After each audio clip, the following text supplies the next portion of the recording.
listening party is about to start. I just want to make sure my audio is good. I just want to make sure my audio is good, and then we'll take flight. Mm, mm, mm.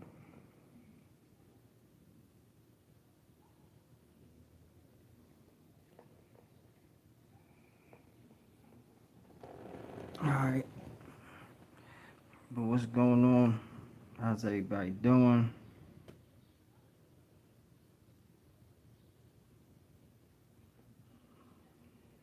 What up? What up?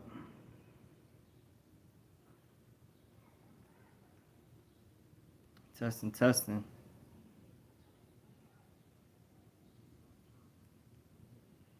Testing, testing.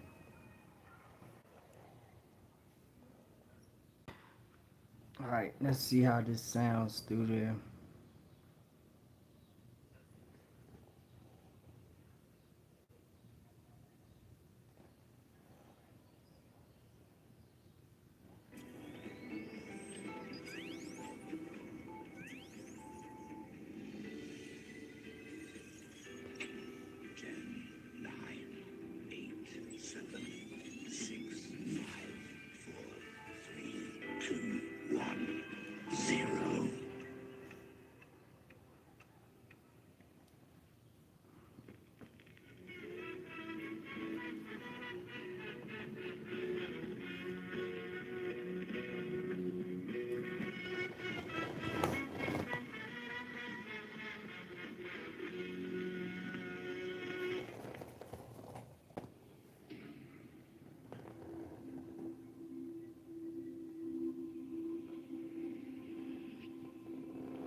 When I was 3 years old and in my mother's arms, she looked down at me and said, This dude "Son, reads the crazy, way man. I'm taking care of you now, when you get old, always have you a woman to take care of you like this.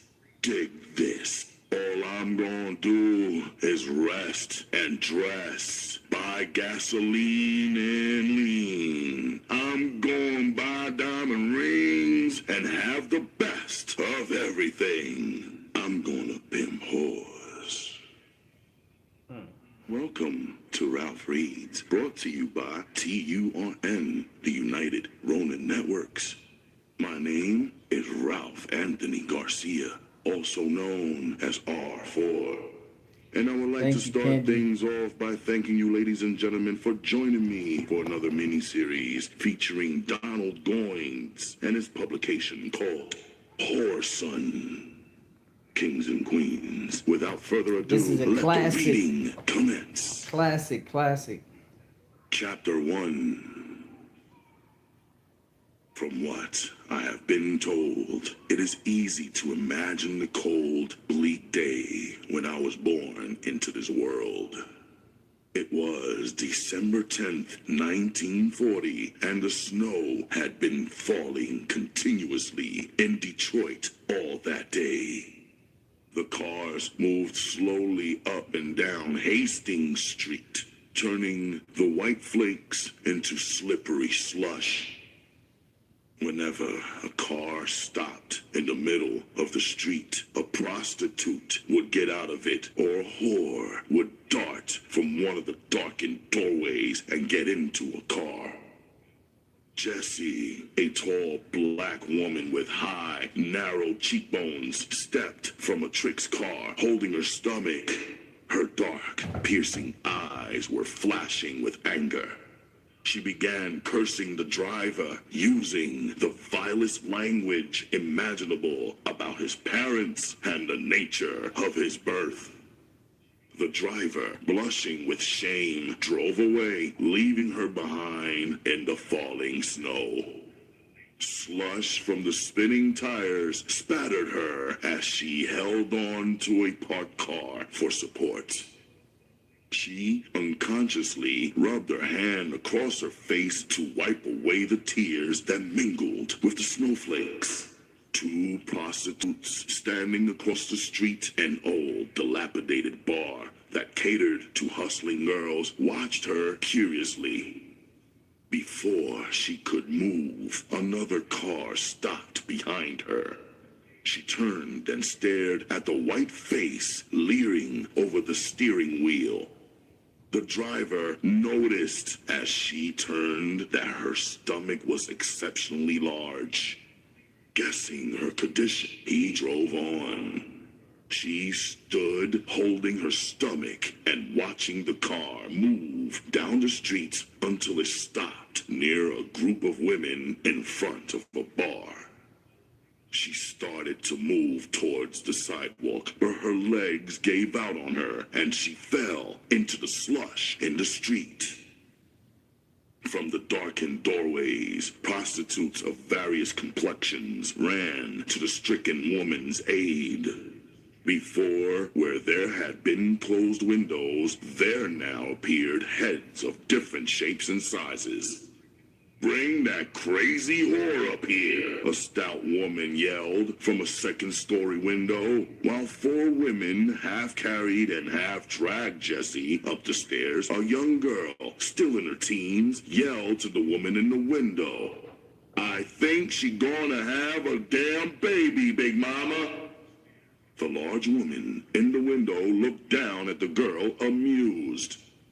"It's about time she had it, gal. Seems she been sticking out for a whole year." Big Mama started to close the window, then added, "You run down the street and get that nigger doctor, gal, and don't stop for no tricks." The young girl started off for the doctor, muttering under her breath. When the car stopped and the driver blew his horn, she ignored the call for business and continued on her errand. Big Mama's living room was full of prostitutes sitting and standing around gossiping. It was rare for a woman to have a baby on the street. Also, it gave them an excuse to come in out of the snow. "What the hell Jessie working out in this kind of weather for? Ain't she and her man saved no money?" a short, brown-skinned, dimpled woman asked. The room became quiet until another woman spoke up. "You know goddamn well that black-ass bastard she had for pimp run off last week with some white whore," she said harshly. "He jumped on Jessie and took all the money she'd been saving to get in the hospital with, too." This comment started up gossip on the merits of various pimps. Then suddenly a slap and the sound of a baby yelling came to them, and everyone became silent. Big Mama put out the few girls who had remained in the bedroom, then took the baby from the doctor and carried it towards the bed. Her large face aglow with happiness as she smiled at the woman lying in her bed. "You could be glad of one thing, Jessie. This baby don't belong to that nigga of yours that's gone," she said, while turning the baby around so the mother could see it. "Looks like you done went and got you a trick baby, honey. But for a child as black as you, I sure don't see how you got one this light." Jessie raised herself and stared at the bundle Big Mama held. "Oh my God," she cried, and fell back onto the bed. Big Mama stepped back from the bed, shocked, and held the baby tighter. Her dark face, just a shade lighter than Jessie's, was filled with concern. She had never had a child of her own. Like many women who have been denied offspring, she had an overwhelming love for children. Her voice took on a tone that all the prostitutes working out of her house respected. When she spoke this way, they listened. Perhaps because she weighed over 300 pounds and had been known to knock down men with one swing of her huge hands. She spoke, and only her voice could be heard in the house. "If you don't want this baby, Jessie, I'll take him." Her eyes were full of tears as she looked down at the tiny bundle in her arms. You can damn well bet he'll have good taken care of, too. The small, elderly, balding doctor cleared his throat. He held out a birth certificate. I'll have to get on to my other calls, so please give me a name for that little fat fellow. Jessie stared at the bundle Big Mama held. All the black curls covering the baby's head only inflamed her anger. Her eyes were filled with blind rage as she turned and stared at the doctor. She stepped back unconsciously. Here, he thought, was a woman who had been badly misused by some man. He hoped that he would never again see so much hate in a woman's eyes. Jessie laughed suddenly, a cold, nerve-tingling sound. Big Mama shivered with fear, not for herself, but for the tiny life she held in her arms. Well, Mrs. Jones, the doctor inquired, have you decided on what to call your baby? Of course, Doc. I've got just a name for this little son of a bitch.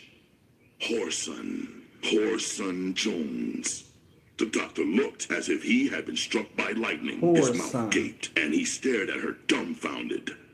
Big Mama was the first to recover. You can't do that, Jessie. Give the child a good Christian name. Christian name, hell, Jessie replied sharply. I'm naming my son just what he is. I am a whore, and he's my son. If he grows up ashamed of me, to hell with him. That's what I'm wanting to name him, and that's what it's going to be. Whoreson. Chapter 2. The slum I grew up in seemed to me to be the most wonderful place in the world. My early childhood was pleasant, and it was a rare occasion when I saw something in a store that my mother couldn't buy for me. Jessie saw to it that I always had money for the candy store. Whenever I lost the marbles she had previously bought, she'd quickly give me money to buy some more. Most of us kids loved the backyards and alleys that we played in, with our slingshots made out of discarded tire tubes. We overturned garbage cans in the hope of startling a good-sized rat so we could shoot at it with our homemade slingshots. Between the alley cats, dogs, and us, we kept the alleys, yards, and run-down barns clean of rats during summer daylight hours. When night fell, other side of the coin, the rats came out in full force, and many children were bitten as they had slept out on the porch to beat the evening heat. We lived in an upper flat on the second floor. Besides my mother and me was a big tomcat that we just called Cat, who shared the flat with us. Before Jessie would go to work at night, she always managed to run Cat down and toss him in my bed with me. For me to mention sleeping out on the front porch at night was taboo, so I would play with Cat in my large bed until I fell asleep. I didn't know it at the time, but she did it because of her fear of rats. After tucking me into the bed, she would ruffle my hair and kiss me on the cheek. Well, little pimp, I got to go and catch him now. You be good, and I'll let you count the trap money in the morning, she'd say, before turning out the light and leaving me on my own until she came back sometime in the morning. On a few occasions, she didn't get back in the morning. When this occurred, one of my mother's girlfriends would be in the bed with me when I woke up. When that happened, I'd know that Jessie wouldn't be home until later that day, so I would go downstairs and have my breakfast. The woman who lived under us had a bunch of children, so one more mouth didn't make too much difference. When we played in the backyards, the boys next door would call them the welfare's pride and joy. If I'd laughed too much, the little girls who stayed under me would remark, "Ain't no sense you laughing, fool, 'cause your mammy ain't nothing but a whore." I'd look at them and grin. "You're the fool, girl. You and your sisters and mammy need to get off welfare and become whores." This would cause all of the kids in the yard to laugh, and I'd join in with them. At the age of 5, it's pretty hard for a child to understand the meaning of whore. If my mother wasn't home after I ate lunch, I'd wait till the woman upstairs woke up, and then she'd take me over to Big Mama's to stay. This made me think I was the most fortunate boy in the world. Instead of one mother, I had two, Big Mama and Jessie. With the passing of summer, my small world began to change. A big event in my life was my first trip to the neighborhood barber shop. Jessie dressed me with care. She had me put on my new suit and shoes, then marched me out of the house. She had always cut my hair at home, but since I was going to start school in the fall, she decided to have it done at the barber shop. The men sitting around the place stared at us when we entered. I didn't care. The barber shop was a foreign place to me. I stared around in wonder. The tall chairs with men sitting in them, getting their hair combed, the glittering mirrors that surrounded the walls, all of this was a new world to me. The loud music from the jukebox made my feet sway with the beat as I danced along beside Jessie, keeping up. She seemed unconcerned as she walked me up to an empty chair. She spoke to a short, fat, balding barber. I want you to cut it off the back real good, but don't take much off the top. The barber sighed. Why is it, girl, every time one of y'all bring in a red nigga, you always say just cut a little off, but when you bring in a black boy, you want it all cut off? Jessie stared at him coldly. Nigga, all you got to do is look at your head in the mirror, then look at his hair. But that ain't here nor there. I ain't got nothing to do with how you cut some little black boy's hair. What I'm worried about is how you cut my little red nigga's hair. So you pay heed, nigga. This red one is mine, and you cut it like I say. She whirled on her heel and stalked out. The men lounging in the shop laughed loudly. One heavy-voiced man roared over the noise. I'll bet you cut that boy's hair right, Lou. Lou seemed to take it as a joke. He smiled, displaying a row of yellow-stained teeth. That's just what I was telling you boys the other day. A nigga couldn't give me no black woman. They is the most meanest woman God ever put breath in. He continued, you damn near got to be crazy to fight with Jessie anyway. She fights like a man. Another bystander spoke up. Shit, man, consider yourself lucky if she fights. And don't do no cutting. That black girl there is sure enough mean with a razor. The barber rubbed my head the way Jessie did sometimes before he started to trim my hair. After he finished with my haircut, he bought me a pop and sat me up on top of the shoe shine stand. I wonder where your ma went, he asked offhandedly. One of the idle bystanders spoke up. She probably caught a trick, Lou. Lou shook his head for the man to remain silent, but the man continued. Hell, Lou, don't you never think that boy don't know what his mother does. Ask him what his name is. I know what his name is, Lou answered. I was too young to understand the pity the man had for me, but his kindness was understood. Jessie came through the door, walking as though the world belonged to her. Her high-heeled shoes rang louder than the taps on my heels as she took that long stride of hers. She stopped and swayed, her hands on her hips. Every eye in the barbershop was on this tall black woman who carried herself with such pride.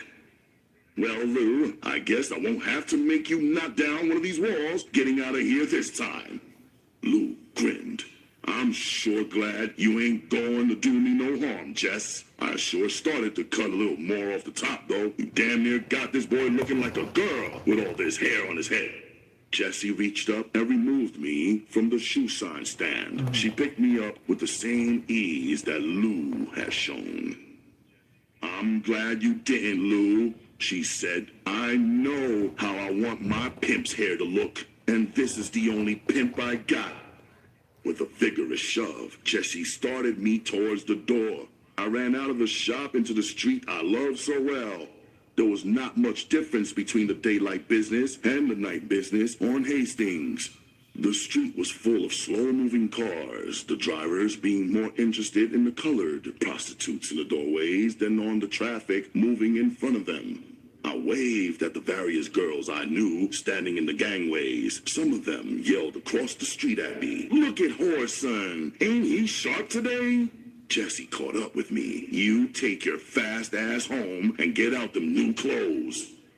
I crossed the street on my way home, and one of the girls came out of a doorway and caught me. She gave me a hug, then pressed a quarter into my hand. "Let that boy go on home. Y'all ain't doing nothing but spoiling him," Jesse yelled. I grinned, kissed the girl on the cheek, and went home. Chapter 3. My first days in school were uneventful except for the shock my first name had for my teachers. Of course, they quickly solved this problem by simply using my last name.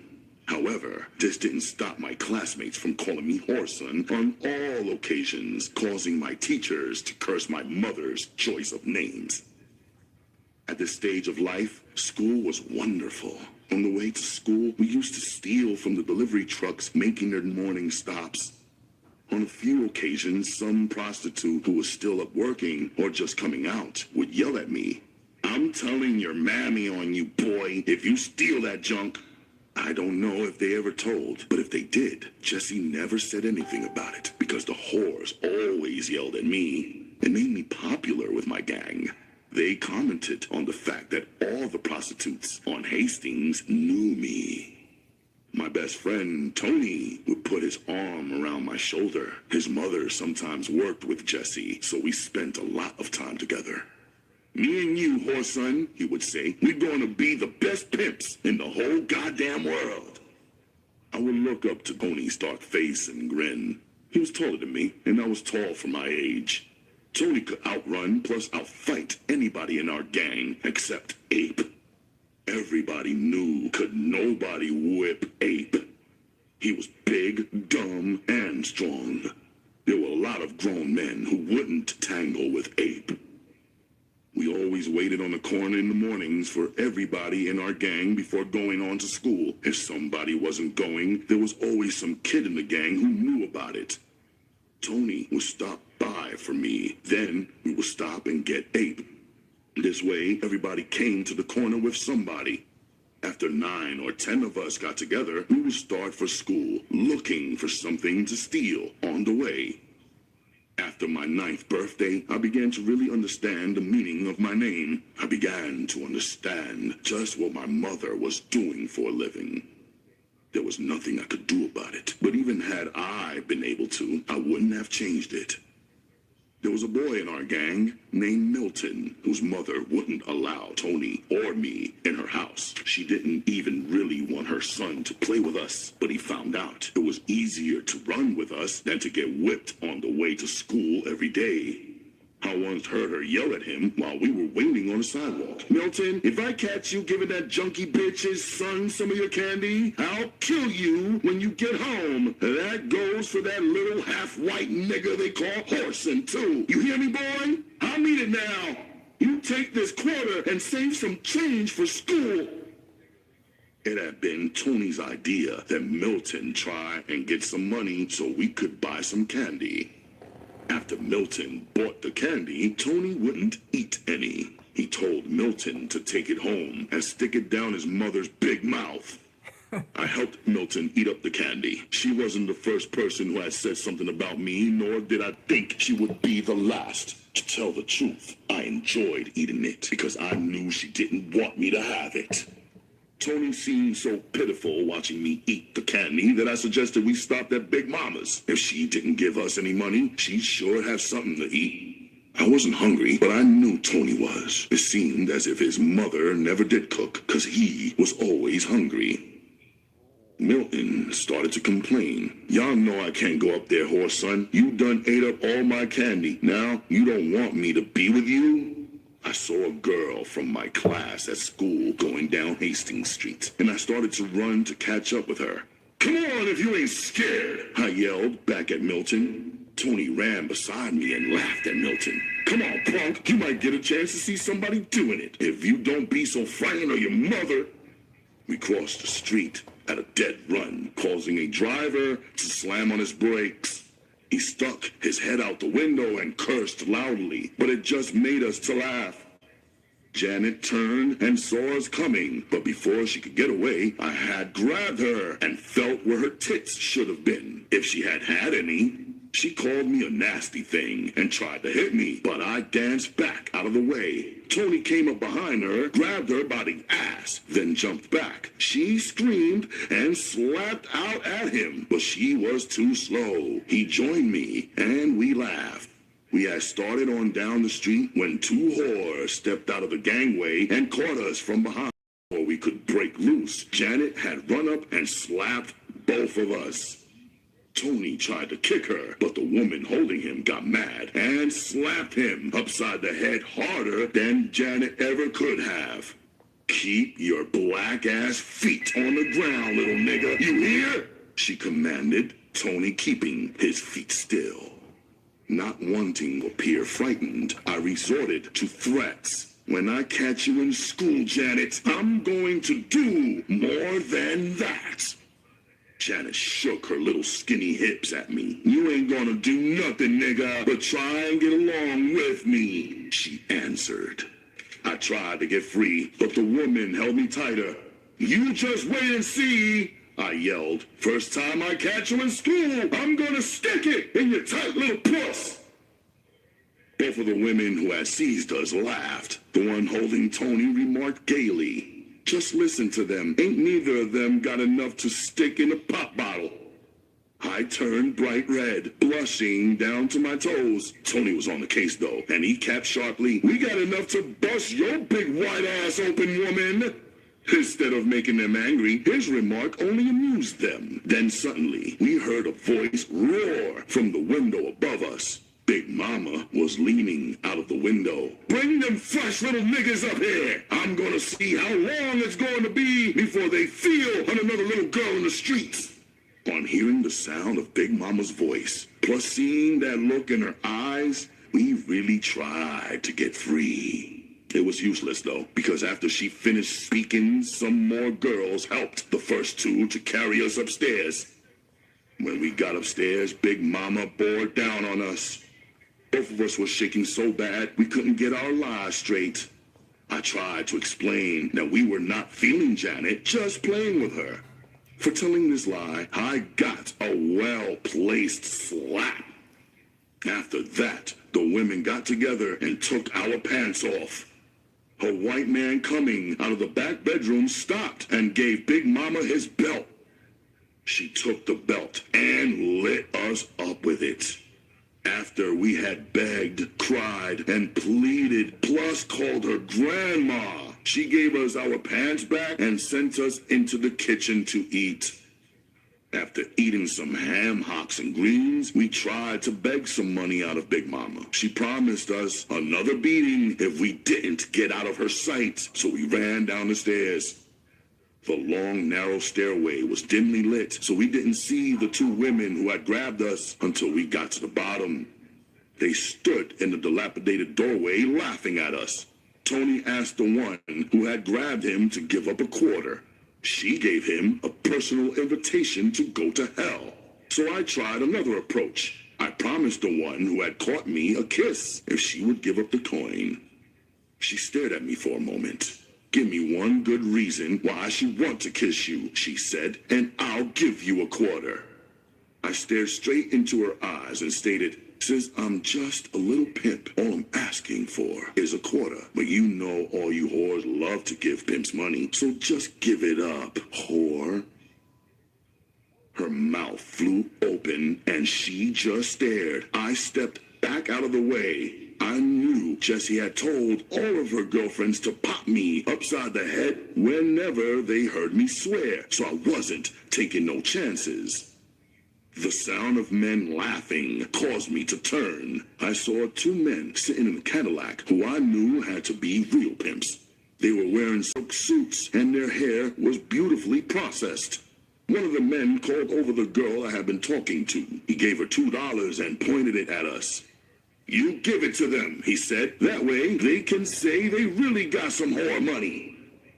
She came back from the car and gave Tony his dollar. She held mine in her hand. "You owe me something," she said, and leaned down. I caught Tony's eye. He nodded towards her breast. I winked at him and stood on my toes. I put my hand with the dollar in it around her neck, then kissed her on the mouth. She stuck her tongue into my mouth. My eyes opened in surprise. Reaching up with my empty hand, I squeezed her left breast. I ducked my head to miss the blow if one was coming before she could move.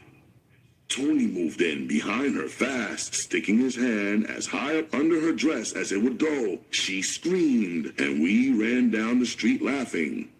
Tony yelled to me, "Whore, son, she ain't got no drawers on."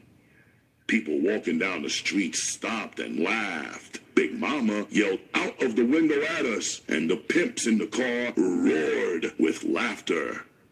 The other prostitute broke out in a run after us, but when we cut into a gangway that led into an alley, she stopped. After this experience, Tony and I stayed on Hastings. When we were on this street of excitement, everything seemed to happen. Life was full. Perhaps our introduction to vice was premature for our age, but it prepared us well for our chosen profession.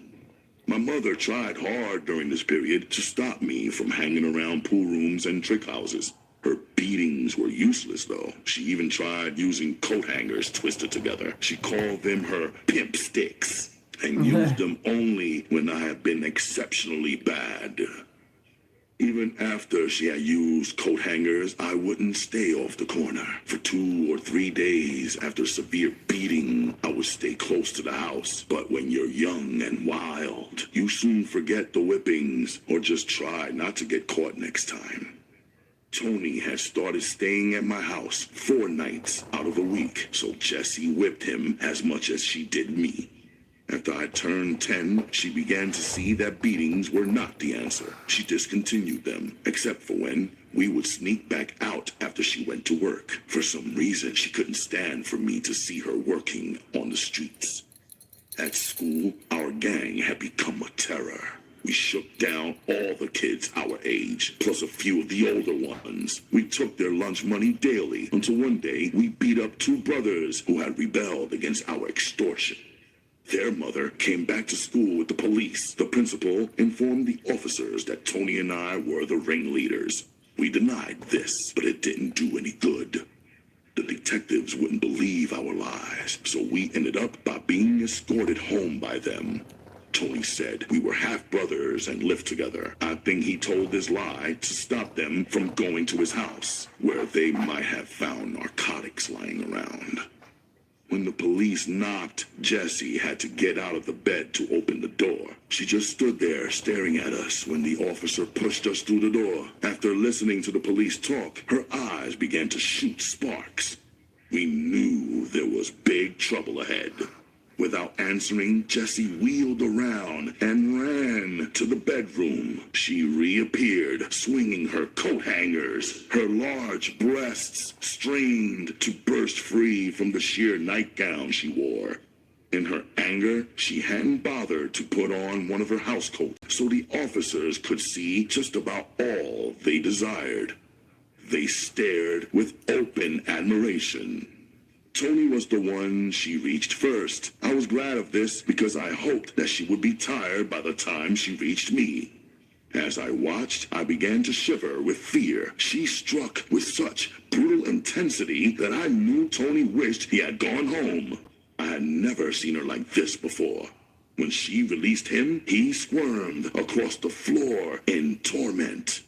She stood there breathing hard with her hands on her hips. Her eyes seemed wild. Her features were contorted by rage. I tasted fear for the first time in my life. My mouth was dry. My legs trembled. I stared with fear at this dark, angry woman who I could hardly recognize as my mother.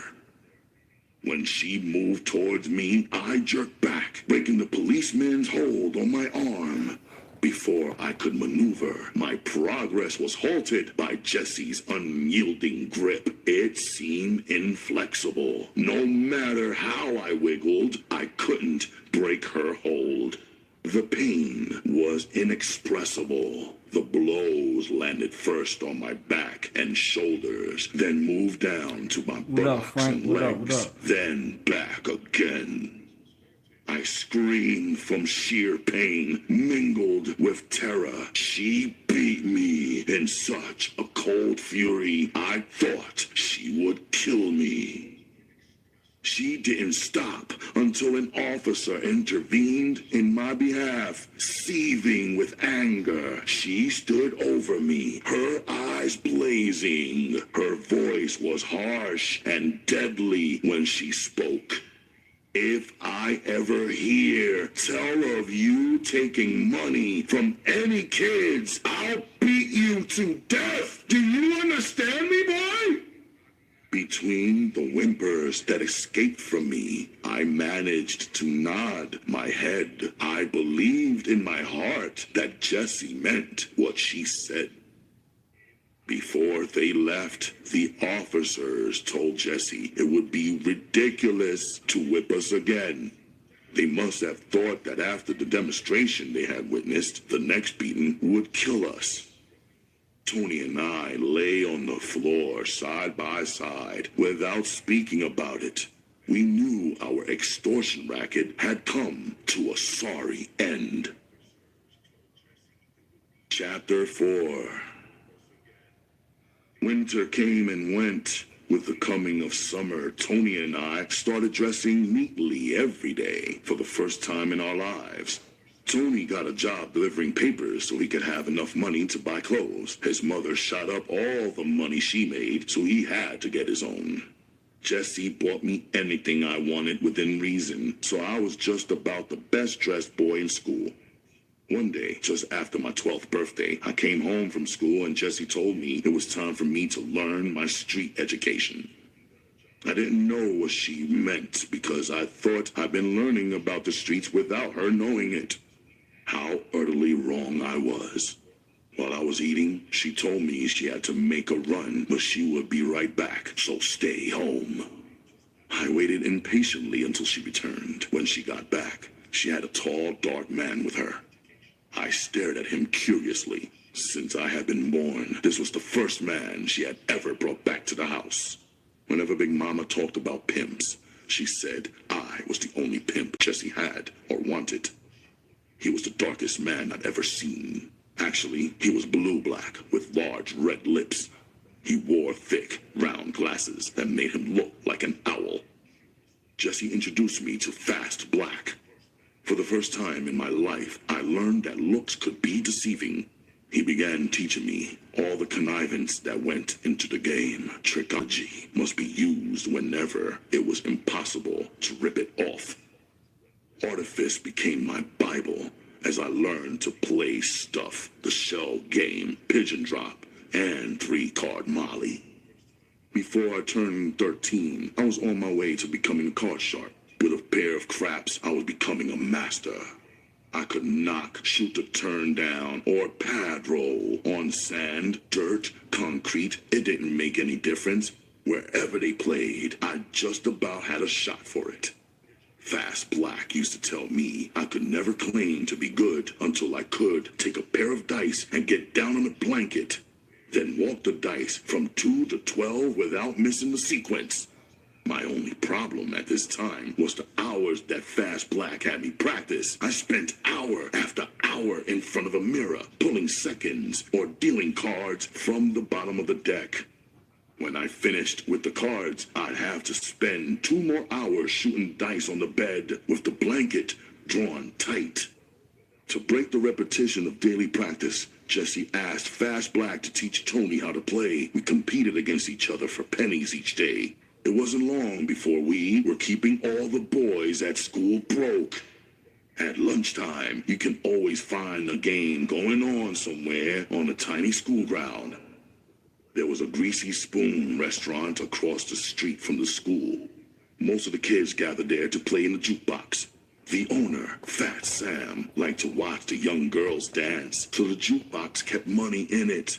After school one day, Tony and I saw a crowd gathered in front of the restaurant. Anticipating a fight, we ran over and joined the crowd. Janet, with three of her girlfriends, stood in the middle of the crowd singing. I watched her lead the group. Her small hips swayed with the beat of the tune. I knew then I was through pulling her hair in the classroom. A police car pulled up and scattered the crowd. I slipped away from Tony and approached Janet. I removed her books from her arms. She turned and stared, astonished. We were too shy to talk much that first day, but after a few days, she began to ask serious questions. What you gonna do, whoreson, when you get grown? Pimp, baby. Pimp, I would answer. She would shake her head sadly. Don't you know there's better things in life than that? Why don't you finish school and go on to college? I'm ready for the fast track now, baby. I don't need no college, I replied, as cool as possible. She puckered up and tears rolled down her cheeks. I stopped and pulled her into a doorway. Our lips met for the first time. The kiss tasted salty, but it seemed to stop her from crying, so I kissed her again. After a while, she pushed me back from her. She stared up at me seriously. We have to stop seeing each other, whoreson, because I'm gonna be a big singer someday, while you ain't gonna be nothing but a pimp. I stared at her angrily as she continued. My mother said singers go with entertainers or businessmen, while prostitutes go with pimps. I looked at her coldly. My mother told me something too, I said harshly. When I was 3 years old and in mother's arms, she looked down at me and said, son, the way I'm taking care of you now, when you get old, always have you a woman to take care of you like this. Before she could interrupt, I continued. Furthermore, before my daddy died, he bought me a graveyard so that when I got old enough, I could drive my old Cadillacs there and leave them. I was talking fast now because she had hurt me. She started to walk off, but I grabbed her arm. Before you go, young bitch, I want you to know, you said a pimp ain't nothing but dig this. All I'm gonna do is rest and dress, buy gasoline and lean. Now you can dig where I'm coming from, young whore, cause that's all you is. I'm gonna buy diamond rings and have the best of everything. I turned her on loose. When you get home, tell your mammy for me that I want her to know. When I get old, I'm gonna pimp whores. With that said, I turned my back on her and walked off.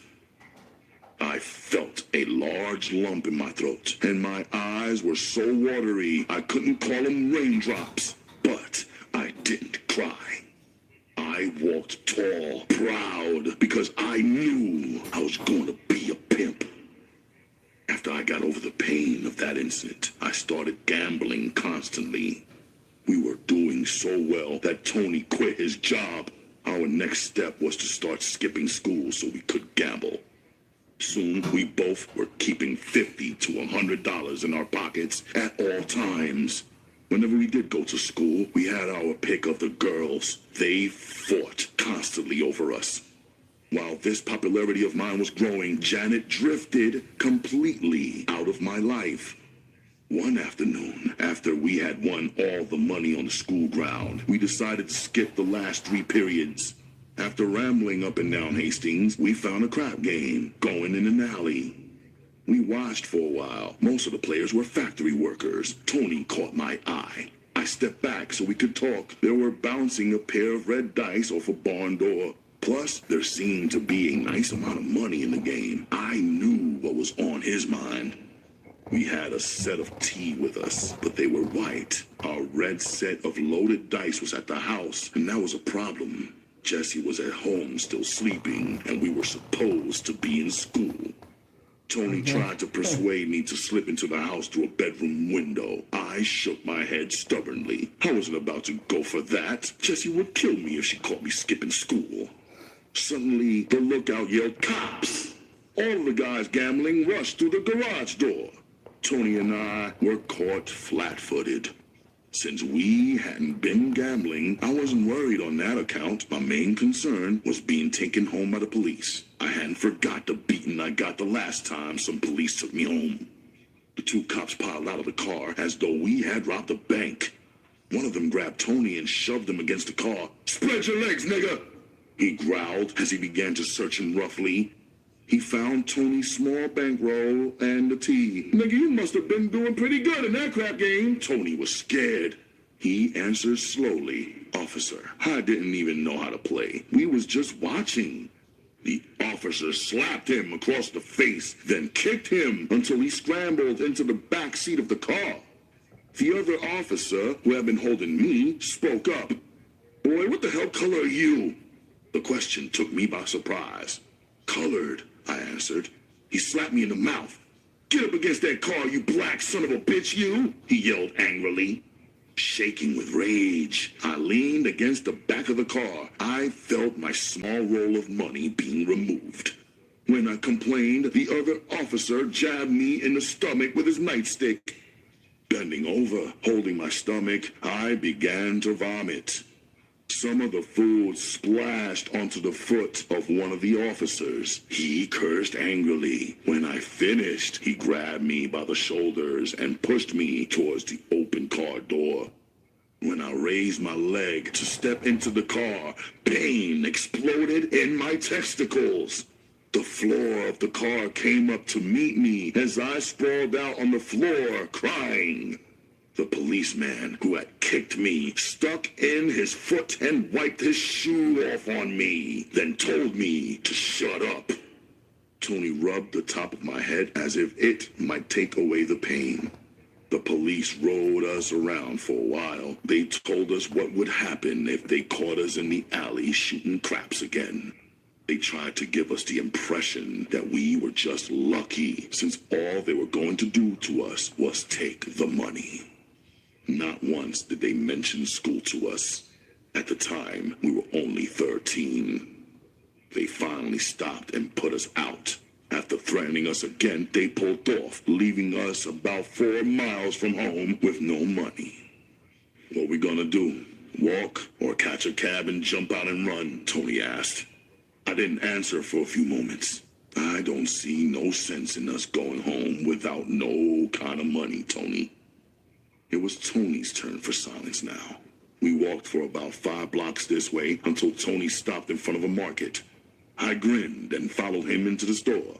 In less than 10 minutes, we were back on the streets. We both had 6 steaks apiece. We continued walking until we found a colored beauty shop. At the first booth inside, we pulled out the meat. A heavy-set woman doing hair stared at us closely. "Where'd you get that meat at?" she asked loudly. Her fingers were digging into the prime beef. The woman whose hair she was doing picked out 4 steaks. "How much?" she asked. Soon the small booth was full of bargaining women. "Let me get one of them," another woman yelled. 15 minutes later, we were back on the street, splitting the money.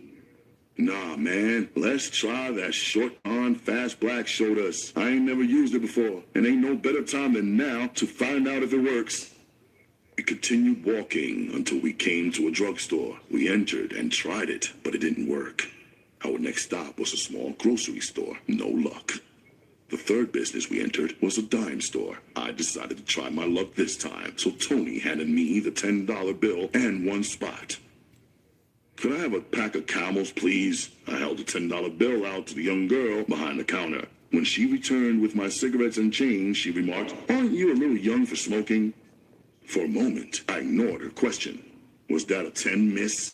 "Yes," she replied and raised her eyebrows. I pushed her $1 and held on to the change she had given me. "I'm sorry, miss. That's my father's 10. Would you please take the cigarettes out of this? They're for my mother, and I can't get the money mixed up." "Oh," she said, surprised. She took the $1 and went to the cash register. When she came back, she put the 10 on the counter. I put the 10 spot in my hand with the other money and started counting fast. 10, 15, 16, 19, 20. "Just give me a 20 for that change, please." She looked down at the money and then stared at me. My heart skipped a beat. I almost broke and ran. Panic was setting in. If Tony hadn't come to my rescue, I'd have run. That other money belongs to my big brother, miss. I'm sure going to tell him what a pretty lady they got working in the store. The remark paid off. She picked up the money off the counter and put it in the cash register, returning with a 20. You boys be careful with all this money now, she said, smiling.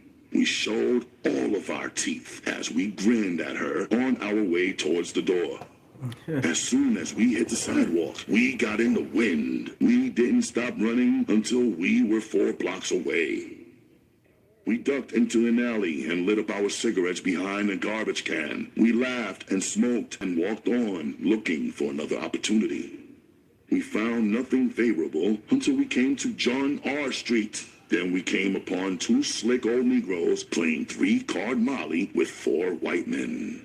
The whites were being trimmed smoothly.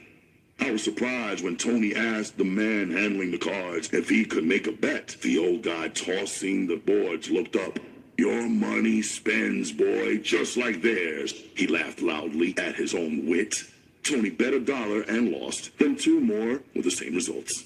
I stared at him and wondered if he could be losing his mind. We both knew how to toss the boards, but he was better than me. He quit suddenly, turned his back, and walked away. I followed him down the street till he found a drugstore. Where he went in, he found the women's section and bought some lipstick. Now I was sure he was going mad. On the way out, he stopped. How much money you got, Horson? When I replied, he stuck out his hand. I stared at him foolishly. Removing the lipstick from his pocket, he smeared a little on his finger. Shell out, man. Ain't you got no faith in me? I grinned and pushed my small bankroll into his hand. When we returned to the game, Tony watched the cards go back and forth for a while.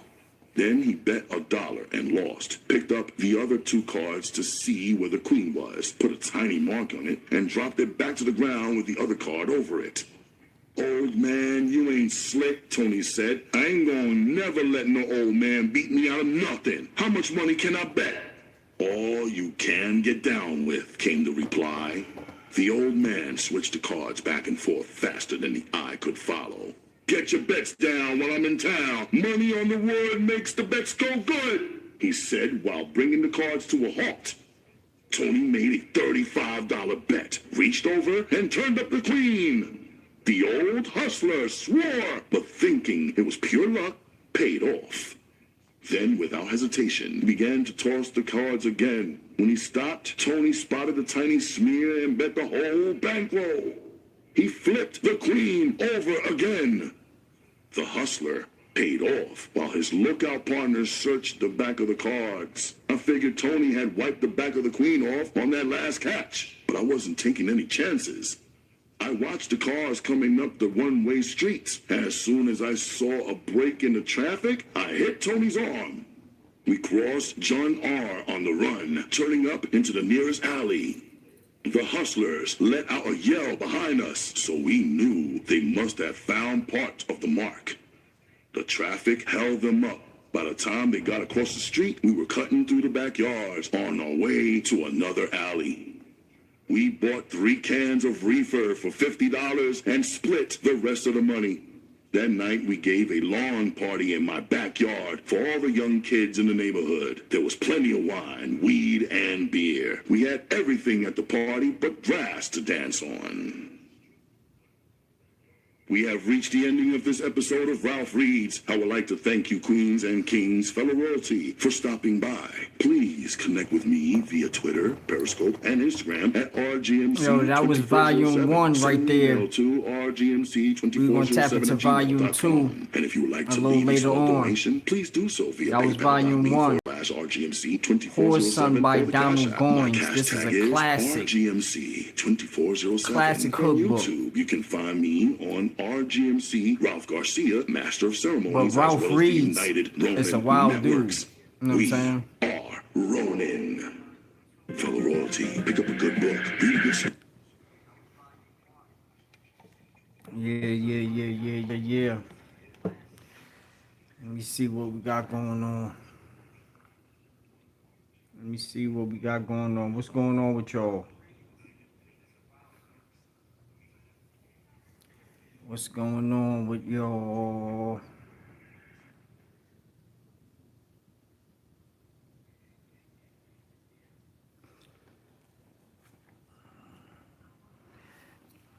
Matter of fact, we about to get into volume 2. I'm about to play some of it.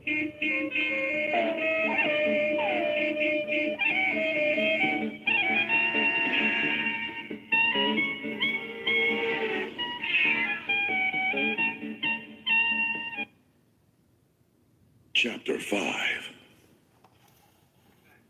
When my 14th year on this bittersweet earth came, I felt as if I were a man.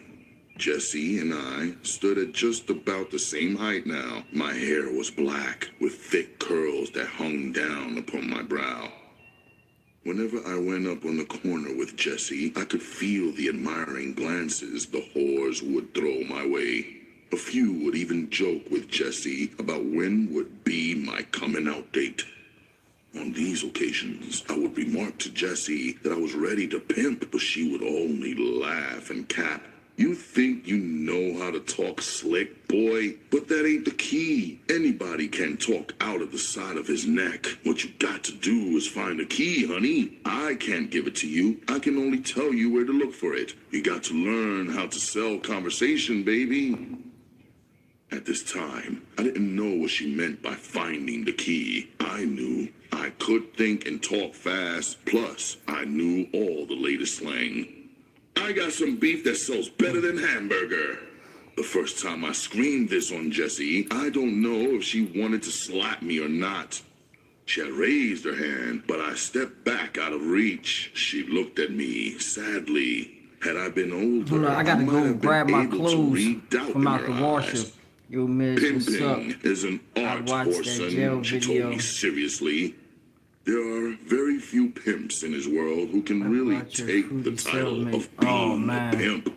Yeah, man. Just because a man gets his money from a whore, that doesn't make him no true pimp. Downstairs, Real pimps are really rare.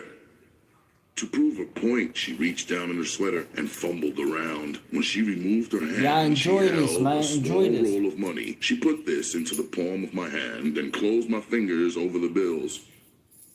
Count it, she said. I'm going to continue working. When you think I've made enough money, tell me, and we'll go home. I counted the $18 on my way to the Pigfoot joint on the corner. Tony and Milton were loitering around the jukebox. There was a booth full of young girls next to the jukebox, and they yelled at me playfully. I was in the process of convincing the girls to go up to my house so that we could use the bedroom when Jessie entered the restaurant. My back was turned to the door, so I didn't notice her. The kids in the booth got quiet. I turned around to see what the matter was, only to find my mother bearing down on me. She stopped in front of me and held out a $5 bill. I didn't know what to do, so I took the money. Her eyes didn't hold a hint of a smile. Just as suddenly as she entered, she turned and retraced her steps without speaking. I felt a little self-conscious, so I stuffed the $5 bill down into my pocket without flashing my roll. The last thing I wanted was for the kids to think I got my money from my mother. Tony wouldn't know where I got my bankroll at, but they wouldn't, and I had no desire for them to start getting the wrong impressions. Had I really understood Jessie's intention, I could have avoided the next incident just by going outside. But I was unprepared when she popped back in the door. She hadn't been gone 10 minutes. I stared at her coming across the floor, bewilderedly. I held out my hand for the $10 bill she carried loosely. In a voice that sounded shriller than the one I normally used, I heard myself asking, "You ready to go in, Jessie?" Jessie had never been ashamed of anything she did to my knowledge. She knew that she was embarrassing me. This only aroused her sense of humor. "It's up to you, sweet meat," she said, referring to the statement I made earlier. She ran her hand through my hair. "I'm ready whenever you're ready." I really wanted to stay and shoot the bull with my school friends, but I was embarrassed by the way Jessie was acting. Given the choice of staying or leaving, I quickly accepted the latter. Had I been as old old and wise as I thought I was, I would have realized that many people will get the wrong impression of our relationship. Being as naive as I was, the only thing that disturbed me was that people would think all the money I handled came from Jesse. Many sly looks were cast our way as we walked out of the restaurant from the older people as well as from the young crowd. Jesse had a way of walking that made people think a queen was going past. To carry myself with such pride was my desire. On our way home, Jessie started to cough. I held her arm as she bent over and spit up a mouthful of blood. "You all right, Jessie?" "I'm as well as any nigger woman can hope to be," she answered lightly. For the first time that night, I was glad we were going home early. When we got home, Jessie slipped into a housecoat while I fixed some coffee. She came into the kitchen and sat down across from me. She had removed her makeup and, with it, the professional air she carried when she worked. I smiled with happiness. I realized that I loved this tall, strange, beautiful woman. She gave me one of her rare smiles. There was an understanding between us that was wonderful. Apparently, Jessie understood better than I that we were all each other had. I went to the cupboard, removed 2 cups from the shelf, and rinsed them out in the sink. We always took this precaution so we wouldn't have to worry about drinking a roach. I poured us both some coffee before sitting back down. Without taking her eyes from mine, Jessie placed a small bundle of reefer down beside my coffee cup. It wasn't difficult for me to recognize the 10 joints I had rolled that morning. They still had a blue rubber band around them. Leaving them under my pillow had been a mistake. I had meant to retrieve them earlier but had forgotten. To try and lie out of it would bring down instant punishment by whatever means lay near her hand. From past experience, I knew she wouldn't hesitate to throw the coffee cup at me if I lied. Jessie hated lies with a passion. I stared at the reefer, hoping that my hand wouldn't shake too bad. I reached boldly for the reefer. After removing one from the group, I tossed the rest on the table in front of her. Removing a book of matches from my pocket, I lit the joint and took a deep drag.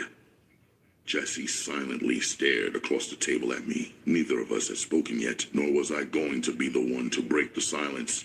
She got up from the table and walked into the other room. Soon, the sound of Billie Holiday singing her troubled blues came drifting from the record player in the front room. Jessie returned and picked up a joint and lit it. We sat at the table smoking reefer and talking till the sky began to get light outside. One of the many things she warned me about that night, one was never to use any other drug but reefer. She made me promise that for no reason would I allow someone else or myself to shoot some heroin in my veins or snort it up my nose. I wasn't worried about using horse. I had seen what shooting stuff did to Tony's mother, so I had no desire for that form of drug. We were both lit up pretty well when we staggered up from the table that morning. Jessie had made a short trip down the street and got a bottle of wine to go with the weed, so we had become quite high. Her laughter rang out to welcome the sunrise as I helped her to stand. The flickering rays of the new day played tag across the wall as we staggered towards her bedroom with me holding her up. After I had put her into her bed, I leaned down to kiss her on her lips, but she turned her head quickly to avoid it. I drew back and stared at her surprised. She drew my head back down and kissed me on the cheek. "There, you're a big boy now. Save your passionate kisses for your young girlfriends." Before I could tiptoe out of the room, she had rolled over and gone to sleep. The following weeks became difficult for me. Jessie continued to hunt me down in whatever restaurant, pool room, or doorway I happened to be loitering in. It became so obvious that she was giving me her trap money that Tony remarked, "Man, why don't you tell Jessie what people are saying?" I stared at him amused. If I knew what they were saying, I'd tell her. He laughed at my reply. Time after time, as we walked home from school, he looked over at me and laughed. We continued down the street, but soon I began to get weary of his humor. The more irked I became, the louder he laughed. A group of boys came through a yard carrying a case of wine they had stolen. It was Head and his gang. He had received his nickname because of the size of his head. It was longer than a football, with lumps in the back of it. He was short and wide, with a flat nose from too many schoolyard fights. His gang was the only one in the neighborhood anywhere near as tough as ours. And because he was their leader, he was always trying to prove how mean he was. They spotted us and stopped. All 8 of them were roaring drunk. I realized that this could be trouble, so I watched Head closely. In school, on many occasions, we had started out joking, only to end up talking about each other seriously. I knew that for some reason, Head had a dislike for me. He handed Tony his bottle. I would offer you a drink, Horson, but I don't let white niggas drink out of my bottle. All of us went to the neighborhood movie each weekend, and we had just seen a cowboy picture where an actor had made a similar remark. I grinned at what I thought was his idea of joking and remained silent. Tony took a long drink and then handed me the bottle. Man, didn't you hear what I said? Head yelled angrily at Tony. The children in front of the broken down houses stopped their playing to watch. Their mothers came out on the crumbling porches like roaches flocking to garbage, drawn by the imminence of violence. It was in the air, something intangible, felt by all, but seen by none. Fuck you, Head, in your big black ass, Tony replied quietly. I took a long drink from the bottle and then held it out towards Head. He knocked the bottle from my hand, breaking it on the ground. I wouldn't drink after no bastard that pimps off his own mammy, he snorted loudly. Man, why don't you be cool? Tony said softly. Anytime somebody's mama gives them money, some ignorant son of a bitch could call it pimping. That's different, Head stated, and stared at me with his beady red eyes. This half-white freakish bastard is fucking his mammy. Before the words had left his mouth, I'd reached across the narrow space and grabbed Head. My right hand seized his shirt while my left exploded on his chin. I followed this with a knee to his groin, and when he bent over, I straightened him up with my knee. Blood shot all over my clothes, and I busted his nose. With left and right hooks to the head, I knocked him out into the street. I ran after him and kicked him in the face. This is how the police caught me when they drove up behind us. I was still kicking him in the head and face. I had learned earlier in my childhood the art of street fighting.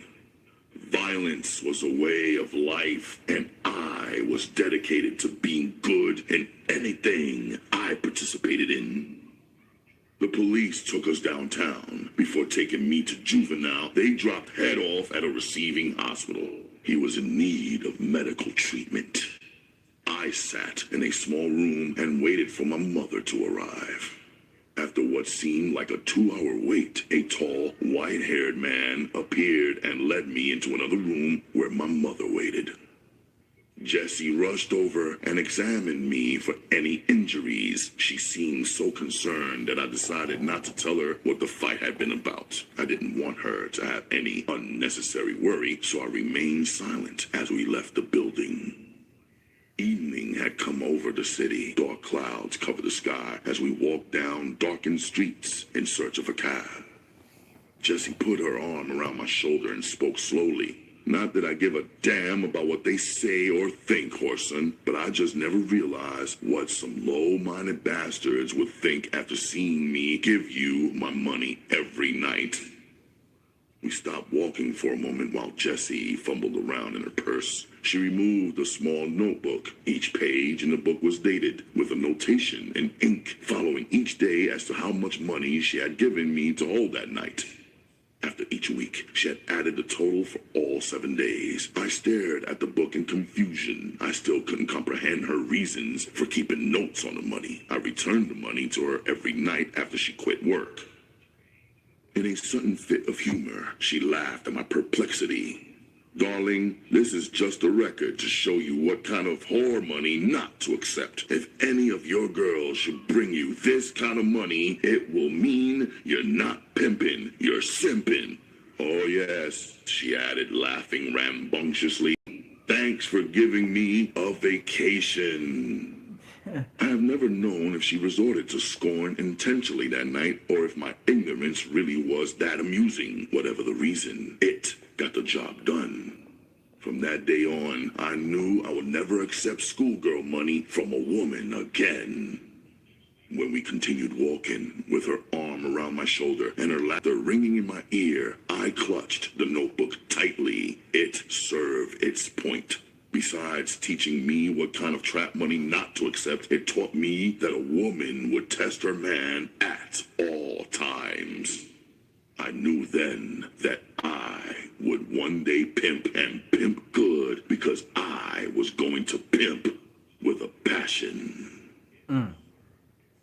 Chapter crazy. 6. After being awake all night and most of the weekend, Jessie and I were in a hurry to get home to bed Sunday morning when she finished work. The square working people in the neighborhood had started drifting by on their way to church, dressed up in their Sunday best. We passed Milton with his parents coming down the sidewalk. He winked at me, but I refused to acknowledge it since he was damn near grown and still too frightened to speak when he was with his mother. His mother made some kind of comment. What a shame. But we were walking too fast to hear all of what she said. Jessie seemed as tired as I was. We ran up the stairs to our flat. She was halfway undressed before I could close the door. Her blouse was tossed over the back of a chair. She had wiggled out of her skirt and tossed it on the couch. I was in the process of running her some bath water when somebody started banging on the door. Before I could get there, Jessie opened the door wearing only her half-slip and bra. Tony rushed into the room with tears streaking his cheeks. Jessie, he sobbed. You gotta come, Jessie. Mom's done took an overdose, Jessie, and ain't nothing I do seems to help her. For the first time in my life, I realized that Tony really cared about his mother, though there had never been the harmony between them that there was between Jessie and me. From the many times I had been over to his house, I had yet to notice anything other than indifference between the two. Idly, I wondered how Jessie would refuse to go. I knew she didn't particularly care for Tony's mother, especially not enough to go back out after working all night. To my surprise, she simply turned and began to put back on her skirt and blouse. Unexpected as this was, even more surprising was the fact that she hadn't even cursed.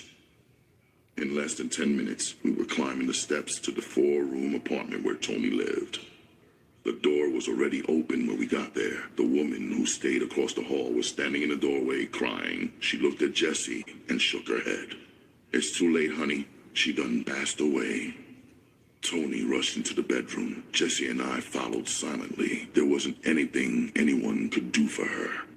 She lay on the bed, decently covered, with her eyes open. Even for someone as inexperienced as I, the awareness of death in the room was inescapable. The tears that Tony shed seemed inexhaustible. Tears rolled down Jessie's cheeks, smearing her makeup. Everyone was crying, but me. I turned and left the bedroom. This was a new experience for me, and I was really shook up. I needed some fresh air to remove the smell of death from my nostrils. Without stopping in the living room, I crossed the carpet and opened the door leading to the hallway. Before I could get through the door, 2 burly policemen came marching into the room. Behind them came the elderly couple who lived downstairs. "Is this the boy?" the last officer asked a woman following them. I shook my head. This time I knew I wasn't the boy they wanted. "Nah," she answered. "That ain't him." One of the officers went into the bedroom. In a few moments, he reappeared with Tony and Jesse. Before long, the apartment was full of people, most of them police officers. Jesse went over in the corner and talked to a detective. I saw her write out something on a slip of paper and hand it to him. Then she came over and herded Tony and me out of the room. We walked back home in silence. Jesse in the middle with her arms around both of us. The sadness of the occasion overwhelmed us, leaving room for sleep only. The week following the funeral, our way of living became to some extent more orthodox. Jesse stopped working at night and got a daytime job in the cleaners. She wouldn't allow Tony and me to gamble anymore. Plus, we had to be in the house by 8 o'clock every night. We were becoming frustrated by this imposed curfew, and this frustration showed in our relations with Jesse and everyone else. Jesse was responsive and sensitive to our feelings, but she would not tolerate any disrespect. She continued diligently with her job while making us walk a straight line. But all her efforts were in vain. After Tony had been with us for a week and a half, a policewoman stopped by the house. Tony and I had just come in from school. Jesse was still at work, so the woman put us in her car and drove over to the cleaners. The woman went into the cleaners and came out after a short while, followed by Jesse, who seemed to be pleading with her. It was the first time I had ever seen her beg anyone. I hoped it would be the last time. The harder she seemed to beg, the more the woman would shake her head in refusal. Tony realized how useless her pleas were before I did. He opened the car door and got out. Taking Jesse's hand, he kissed it slowly. She turned and stared at him, surprised. "It's no use, Jesse," he said. "I'll always remember how hard you tried, though."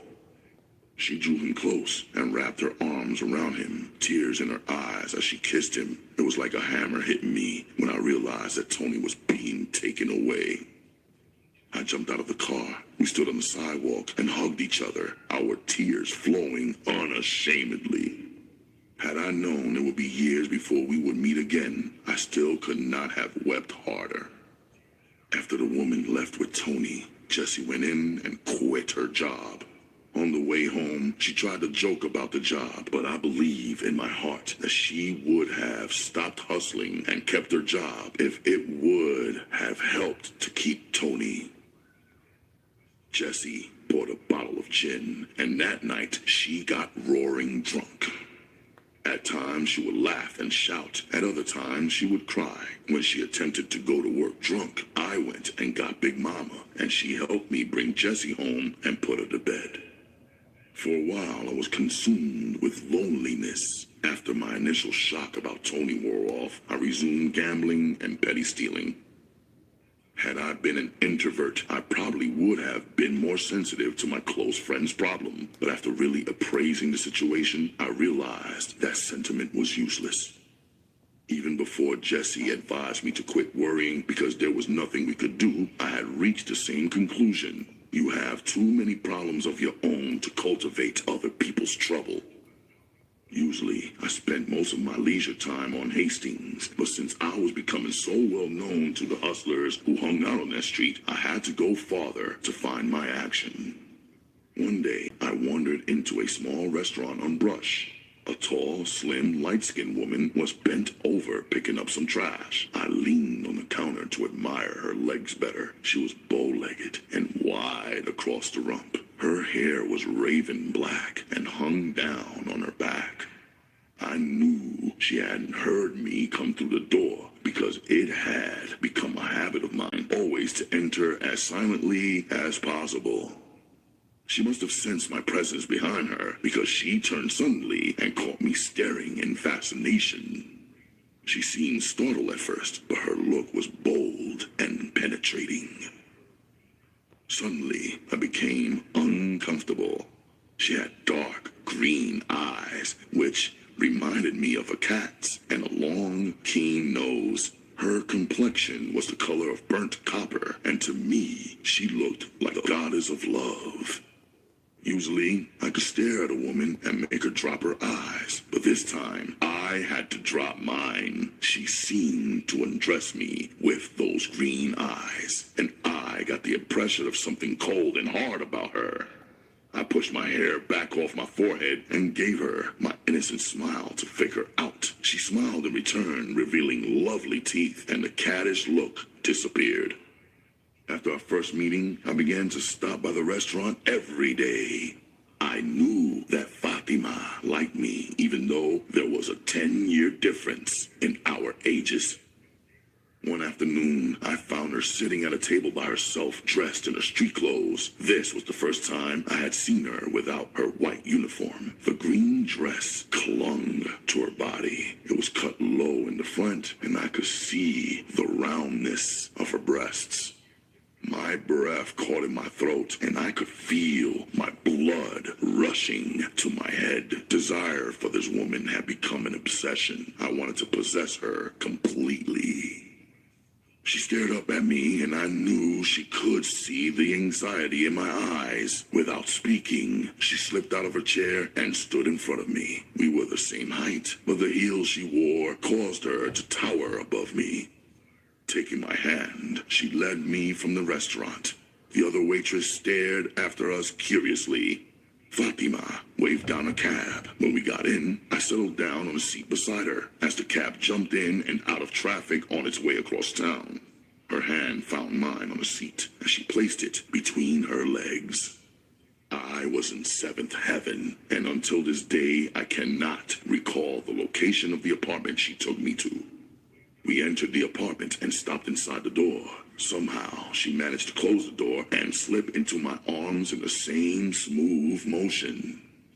I could feel her tongue slipping around inside my mouth. It felt like a hot, flaming spear. Everywhere it touched, it aroused erotic emotions. I had been kissed by girls many times, but nothing like this. Her mouth was hot. Her breath felt like a hot wind blowing upon my neck. I could feel her body radiating heat through her dress. She slipped out of my embrace and, pulling me by the arm, led me into her bedroom. We both began to remove our clothes quickly. Fatima finished undressing first. She helped me remove my pants and lightly shoved me back upon the bed. The room was well furnished. The walls had been lately painted a shocking pink, while the dresser and matching pieces were snow white. It was a showroom displaying the feminine traits of its occupant. I could feel her kissing me tenderly on the legs and thigh. She removed my silk, and I heard her catch her breath in surprise. I smiled because I knew what had given her a shock. I was aware that nature had been exceptionally nice to me in a certain department. Suddenly, I could feel her hot breath on my privates, and I began to tingle all over. The boys and I had discussed blowjobs before, and while I had spoken on the subject like an expert, this was my first experience. Wow! It was like standing up in bed while still lying down. My head and my heels were the only things touching the bed. I felt like screaming, but held back in anticipation. At the final moment, I grabbed her head and pushed against it and held it to me at the same time. Later, I flopped back on the bed exhausted. Fatima got up and went into the bathroom. After washing up, she returned to the bedroom and asked, "Would you care for a drink?" I nodded in agreement and watched the sway of her hips as she walked into the living room. In a few moments, she returned carrying 2 water glasses filled to the brim. I tasted the drink she had given me. It was whiskey mixed with very little soda. I had drunk wine before, but never any strong spirits, because the burning stuff would cause tears to spring into my eyes. I started to set the drink down on the table beside the bed. Fatima caught my hand and pushed the drink towards me. "Be a big boy, honey. I ain't standing for no shit about you not getting high with me," she said huskily. I didn't want her to know I hadn't drunk anything stronger than wine, so I turned up the glass and drained it. It was so strong, it almost took my breath. Somehow, I managed to hold the drink down. Fatima emptied her glass, then lay beside me, and we kissed for a while. Suddenly, she got back up and went to refill the glasses. I really didn't want another drink, but my not wanting to reveal my inexperience caused me to try to match drinks with her. Sitting cross-legged on the bed, Fatima began to shake out some white powder onto a magazine. I watched her in dread. I had never snorted drugs before, but I knew them when I saw them. Removing a book of matches from the table, she tore off a strip from the back cover. Taking the strip and putting a crimp in the middle, she used it like a shovel to scoop up some of the white drug. Holding one nostril, she put the powder into the other one and snorted. The powder disappeared as if by magic. She refilled the quill and pushed it towards me. I turned my head sideways and sat up on the side of the bed. "Don't be afraid, honey. It's only a little cocaine," she whispered, her laughter following, low and husky. I trembled with an unknown fear. I could hear Jesse's warning roar in my head. "Don't ever take any drug other than reefer." The small amount Fatima had taken didn't seem to disturb her much, so I tried a little bit. The more I snorted, the higher I became. Her hands roaming over my body aroused sensual sensations I'd never experienced. Everywhere she touched became sensitive. My nerves became raw, and they tingled with unheard of pleasures. I lay back upon the bed as my keen sensibilities blazed with passion. I felt one of her legs rest upon my chest. In moments, I became aware of my neck being caught in a lengthwise grip between her thighs. She began to thrust her lips with a steady force until the continuous pressure produced a light discharge that seemed to spray my face. Anger and hate twisted inside my gut as the notion ran through my mind that she had made a freak out of me. Pushing her aside, I ran into the bathroom and washed my face thoroughly. I stuck my head under the spigot in the bathtub and risked my mouth even out. though I like this book. I like this book a lot, could hear Fatima man. standing in the doorway laughing. The more it's water putting me that to ran sleep. over my head, the clearer my mind became. As I stood I up, took I medicine faked a too, drunk though. stagger. She laughed again and came forward to help. That's crazy. Hold on. I hit her with a straight right to the head, causing her to tumble all the way back in the bedroom. I followed her quickly, but instead of finding an unconscious woman, I ran straight into a wildcat. Her naked body gleamed in the dim light as she met me in the middle of the room, snarling like an animal and clawing like a cat. I shot hook after hook to her head. She was bleeding from nose and mouth, and for a moment I had doubts about being able to whip this grown woman.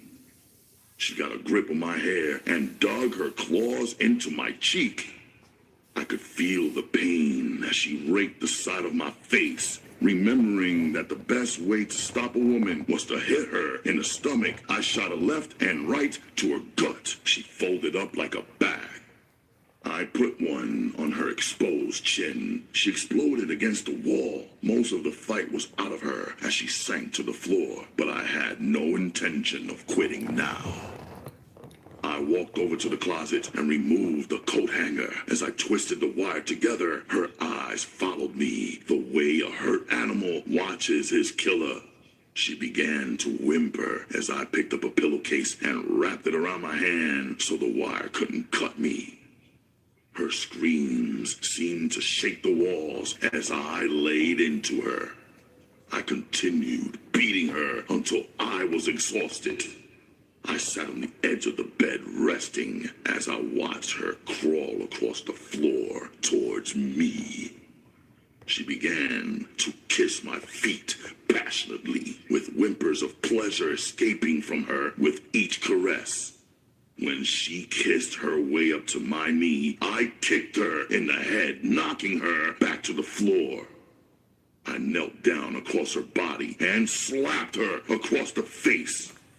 Then I started to ravish her savagely. She dug her nails into my back while her screams shattered the silence because I was deaf to her cries and continued to rape her. Chapter 7. What? I staggered from the apartment in a daze, wandering down unfamiliar streets with my face caked with drying blood.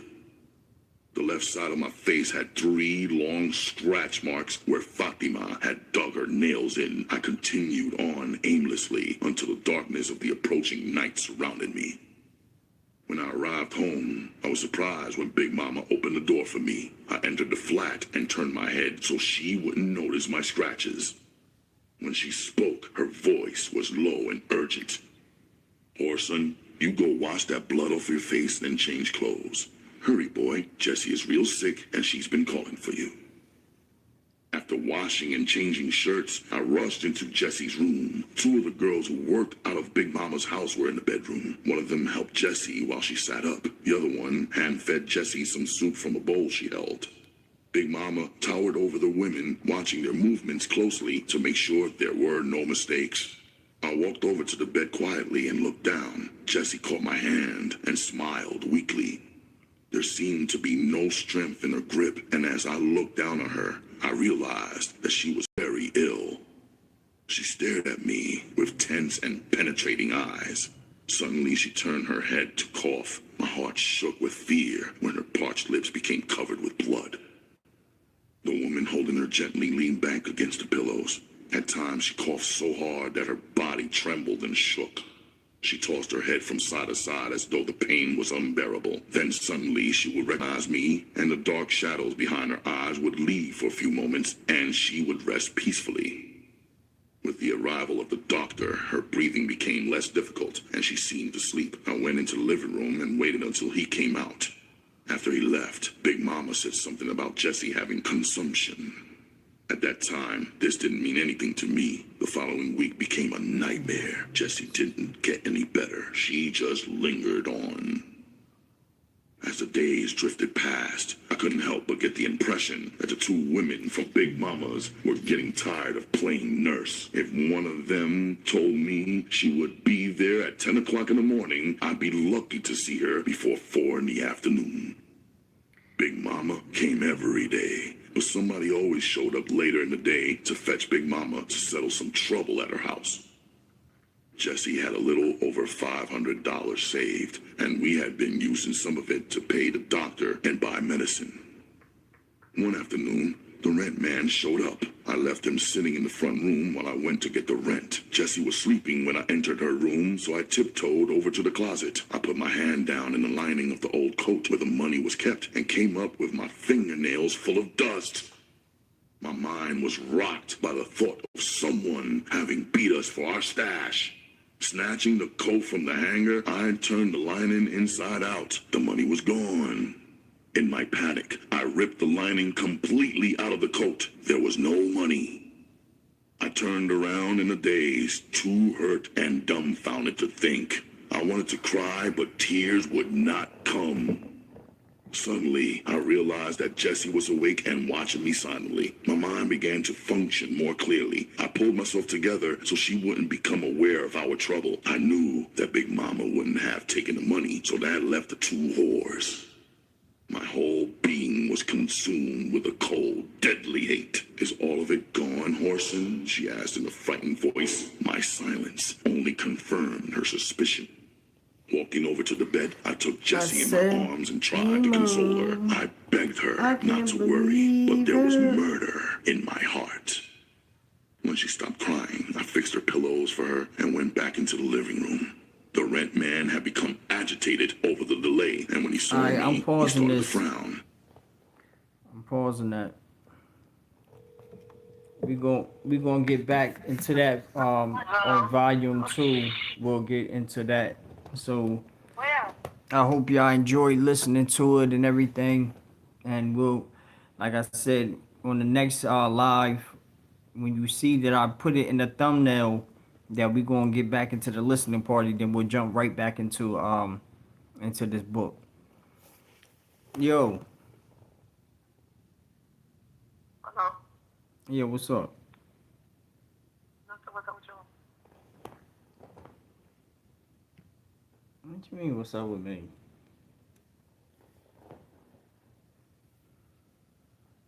What you mean, what's up with me? What's up with you? I'm not right now. Okay. Like after I sent you the voicemail, why did you call back in?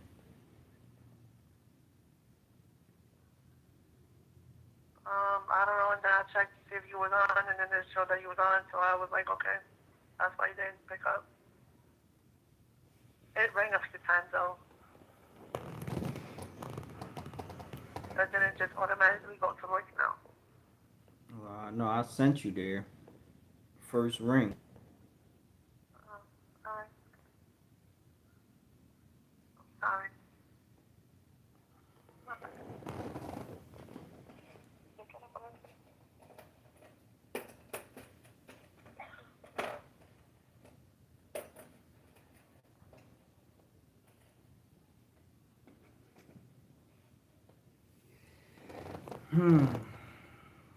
What you doing? What I usually do. Okay. So you're on live right now? That's correct. That is correct. How's your day going so far? It's straight. I'm good. You good? Yeah, I'm good. That's good. Yeah, I'm good.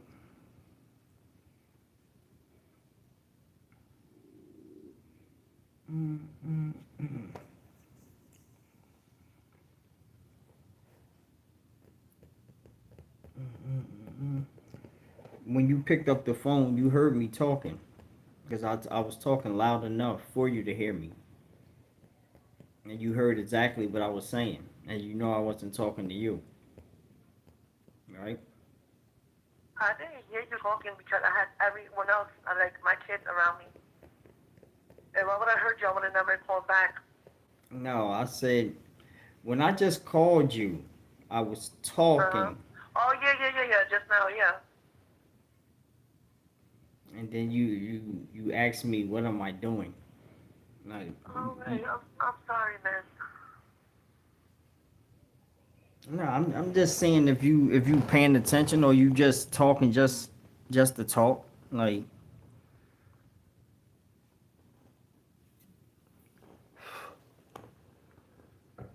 usually that's what people do. Like they hit you up when they bored, they don't got nothing else going on, then they want to hit you up. I mean, to waste your time. Oh, Ask, don't wasting your time. huh? So I'll be wasting your time. If you gonna handle my time how you handling it, acting like you don't know what's going on.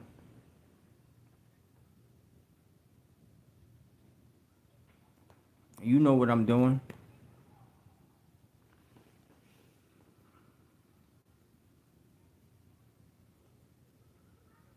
All right, bye-bye.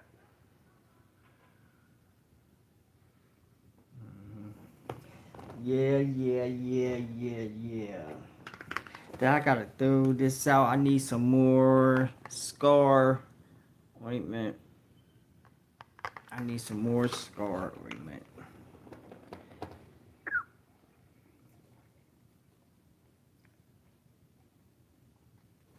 I need some more scar. Wait a minute. Put it on my face. Put on my face. Put on my face. Put on my face. Put on my face. I need some new scar oil to put on my face. I said, where's scar oil? Put on my face. Put on my face.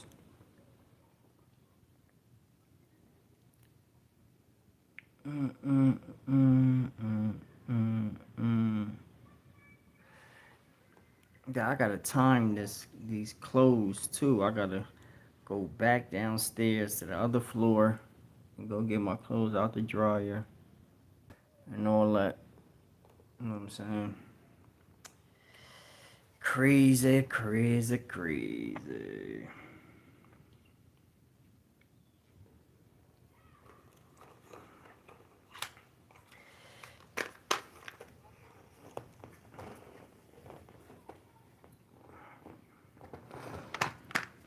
Dang, man. I don't want to throw this one away until my other scar oil gets here, so I'm gonna just keep it in front of me. I think I need to buy a shoe, like a sneaker rack, and put all my sneakers like against the wall, like in my backdrop.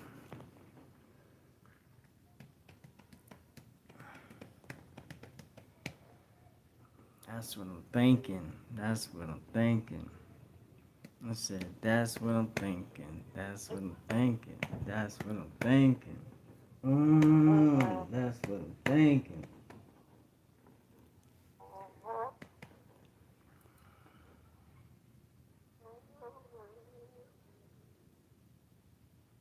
I said, I'm a soldier. You running from the rollers. I should have just went to the corner store and went to the ATM. Hello? What? You still went to the corner store for what? To go to the ATM. I don't got no money in my pocket. I mean, like, I just spent my last on laundry and doing laundry and all that. Said respectfully. Yeah, respectfully. What's going on, y'all? What's going on? I said I'm running from the rollers. Yo, I want to make some custom wave caps, some more custom wave caps, and start selling them. But that I want to make sure the cost and the shipping will make sense. Just being honest, bro. No homo. Hold up. What did you say? Why are you saying that? What you say?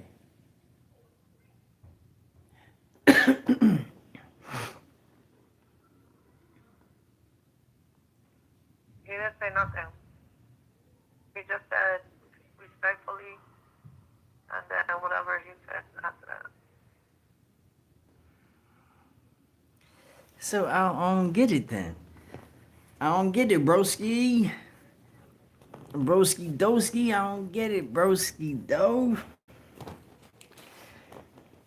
Yo, man, I hope that y'all are catching Kai on his streams and putting inside his chat Big Miz ftz for streamer you, or Big Miz from the zoo for streamer you.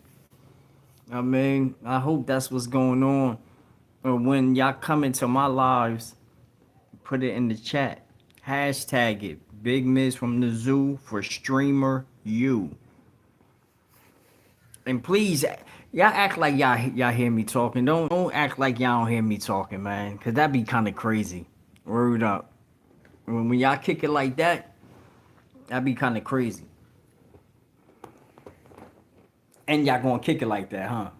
Y'all, y'all gonna kick it like, yo, we just gonna look at him, make him think that he talking to himself, like he's stupid or something.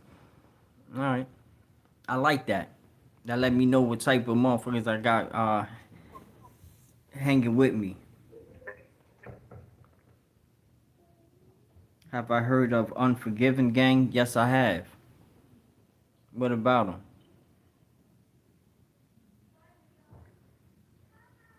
What about them?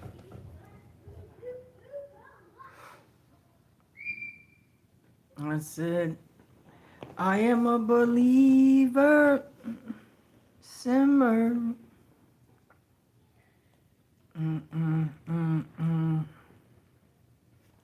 What about them, bros?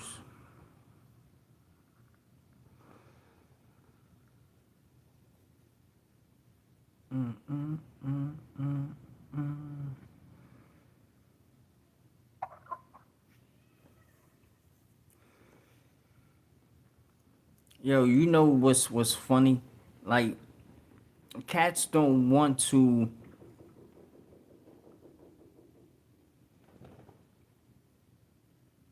I can't see who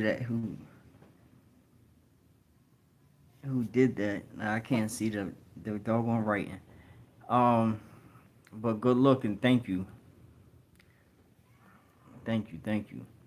Um, what I was about to say is, yo, cats don't want to show love or show no support until you're too far gone with it and you can barely see them in the chat. Then they want to start writing, yo, I've been there the whole time. I've been there for you the whole way. You know what I'm saying? I know cats kick it like that though. You know what I'm saying? But that's the theory of man. Like people don't know how to even hold the fact that they see somebody, they know somebody that's overly working towards something. It kind of like makes people feel inferior at times. Like, yo, why is he so focused? Why is this person always doing this and trying to be all consistent? And people choose not to like certain stuff like that. You know what I'm saying? They don't want to root for your campaign. I mean, they want to crash the party. It kind of be what it is. You know what I'm saying? And I would rather people say things inspirational. You know what I'm saying? That don't say nothing at all. Like I would rather like when I talk to the chat and none of y'all say nothing at all, but still just stay there and look at me. I'm fine with that. I'm fine with that. Cause a lot of people like don't want to say nothing. They don't want to kick it. They just want to listen or just want to watch. I mean, cause they feel he don't know that I'm right here looking at him. I mean, and that's that's enough to keep you around.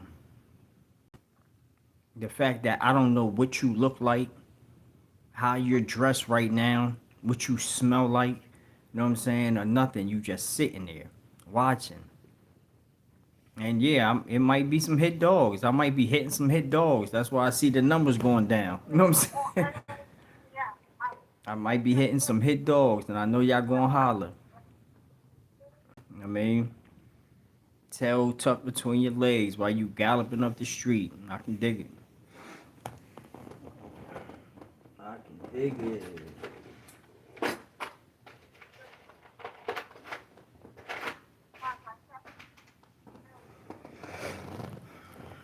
Who was that talking?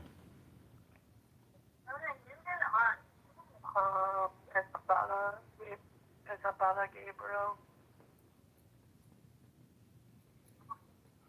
Were they both talking at the same time? Um, yeah, come on. Hi, Meg. Who is this? You have this. Who is this? Who is this? It's me. Who's me? Isabella. Isabella. Yeah. Yeah. What's going on? Yeah. So what's going on?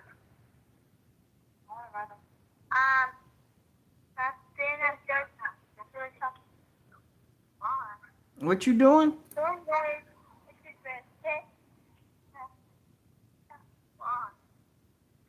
Oh, so you know it's somebody's birthday, huh? Something. Wait. Just don't say it. Don't say what?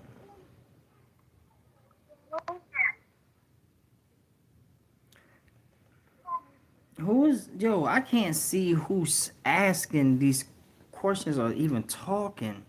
I mean, I want to address y'all, but my eyes cannot squint to see this. But I can tell what that last person just wrote. Who are you talking to? Who are you asking that?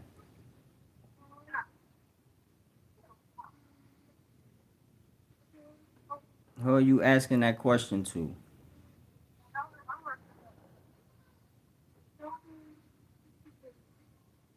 To me, Oh, it says you. yeah. It's go, Miz. It's your birthday. Go, Miz.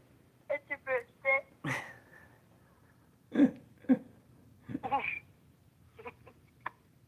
Okay. Go, Miss. It's your birthday. No, When it said I can. it's Go Belly. It's your birthday. Go Belly. It's your birthday. That's how the song go. And who But hold on just a minute, Belly. Hold on just a minute. To yeah, who but I want to, to. to whoever this person is that asked me that, I don't know why you would ask me something like that. I mean, but your answer will have to be no, sir. I mean, and if you are, like, that's cool. I mean, it don't have nothing to do with me. It don't have nothing to do with me. I mean, I don't discriminate neither. Like, it kind of is what it is. Why would you do that? Why would who do what?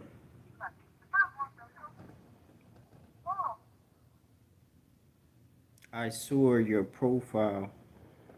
Oh, I don't know who y'all talking to. I don't know what y'all talking about. I don't know what y'all talking about.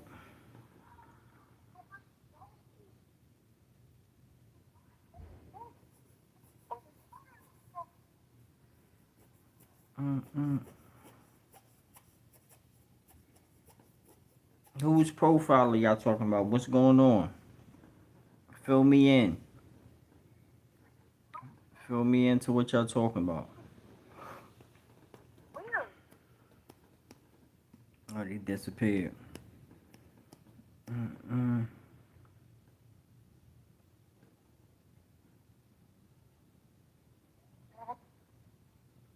I like your purpose, your cause. Keep it up. No doubt. No doubt. I appreciate that. I appreciate it. I appreciate it. Mm-mm-mm. So all the niggas that made it, others that got me faded, niggas be complicated. You mad? I don't know why they hate it. Talking about he's the greatest.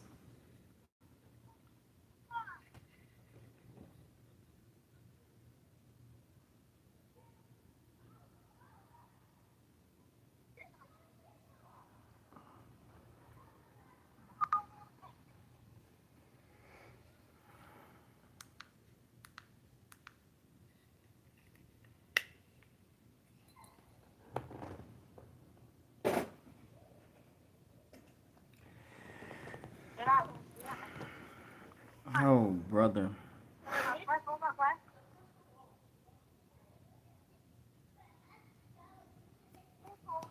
I hope my clothes is all the way dry. I don't want them to be damped or nothing. Please. Please, please, please.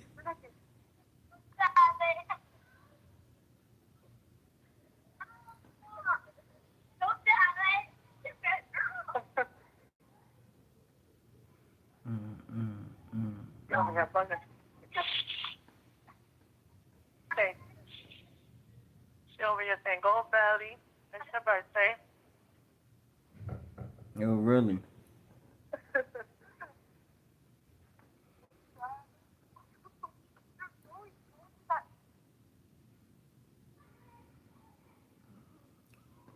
I don't know if she actually told you or not, but she likes that name. Ready? Yeah. Isabella, you like the name Belly? Yeah, that's what that said. So you like the word Belly.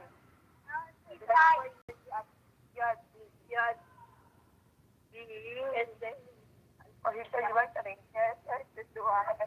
Oh, you like that.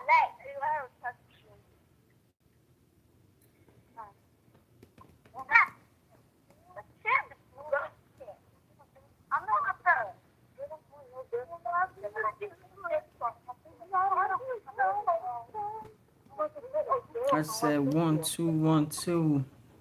As I say, yo, I wonder if they got this list under book form.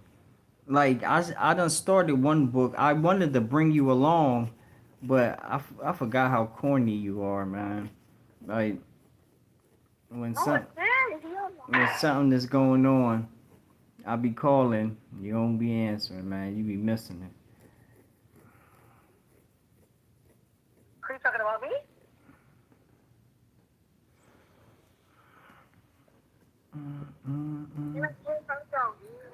So bad.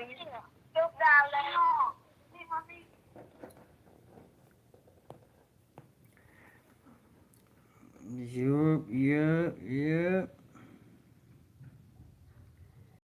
Yep, yep, yep.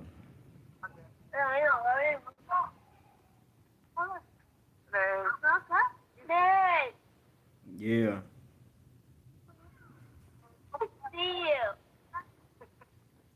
You don't see me.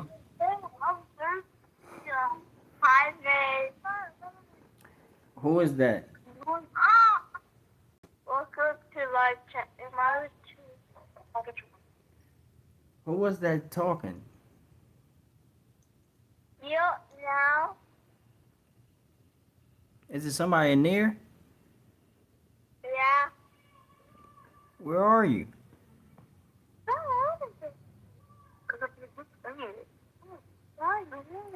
Oh, it was you. It was you.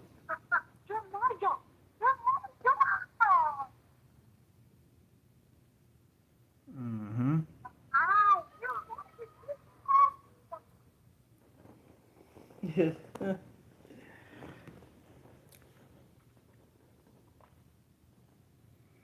I said a little PTSD in my life. I let a little ADHD to get me right. And give me melatonin to sleep at night. For real.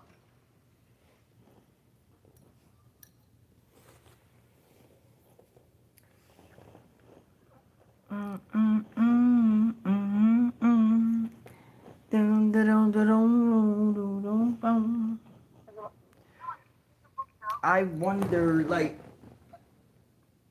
I'm gonna have to have a time where I tell the people, like my subscribers, to give me some books, some audio books that we can all sit and listen to, and go through series of them as well. I would love to do that. Or they just gonna have to follow my hood book train. We can go hood book for hood book.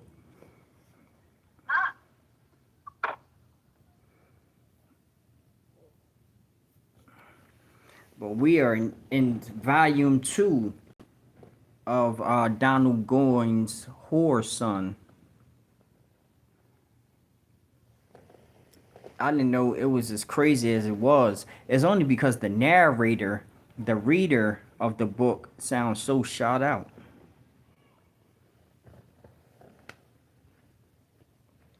If the reader was a little bit more legit, you know what I'm saying, and not as dramatical as this dude, then it probably would be more engaging. This dude is mad dramatical, and you can tell he's altering his voice and all that. Got a little alteration going on.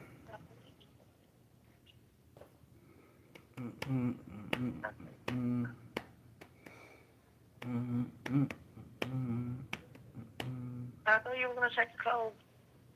What?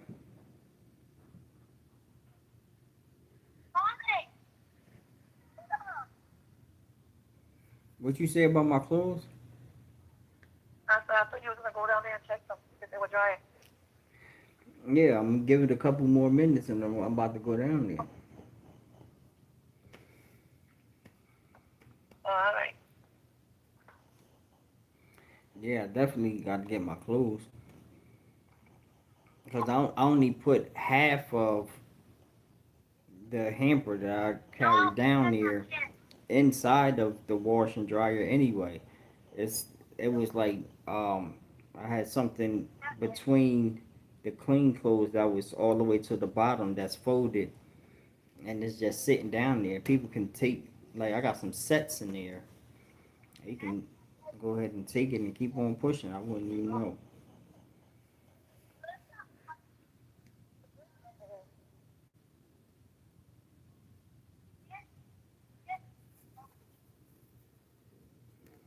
I said I am a believer.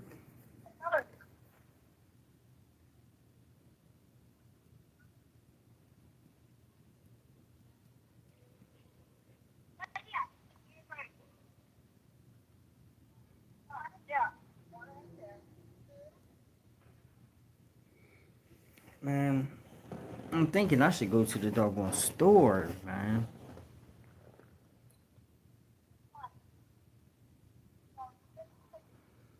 What's the supermarket again? Huh? What are you talking about? The supermarket again? No. No. Hmm. Nope, nope, nope, nope, nope. Mm-mm-mm-mm-mm. Hmm.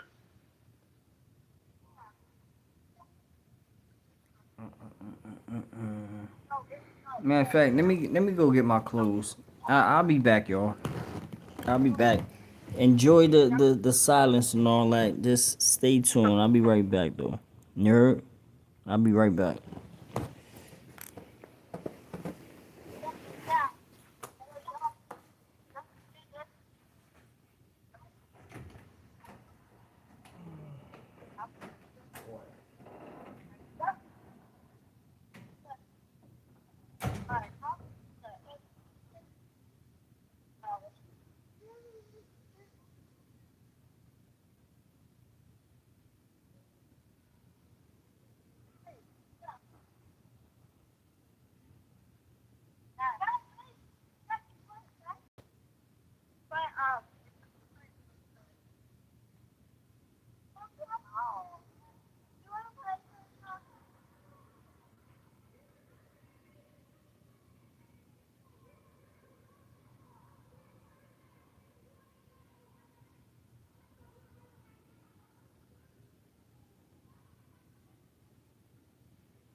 You can take this card. Your card.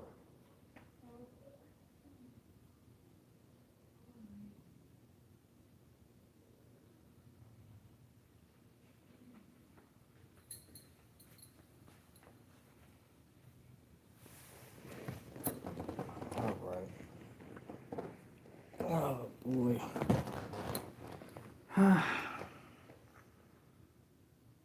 Who was sitting here waiting? Who was sitting here waiting?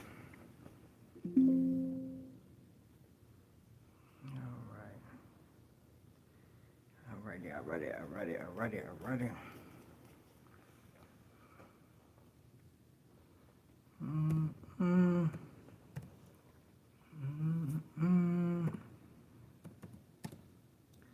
Mike, tomorrow, yes, sir. Over there.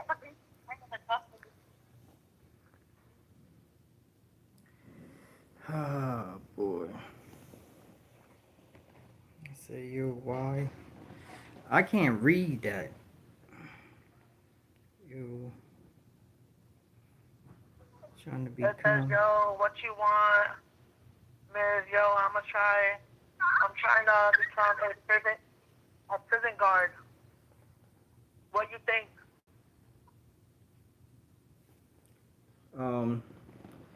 What do I think about what? You being a prison guard?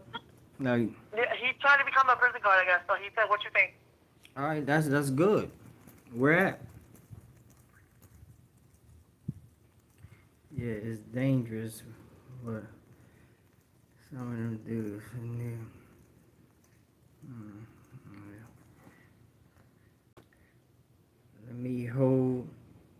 Let me hold what?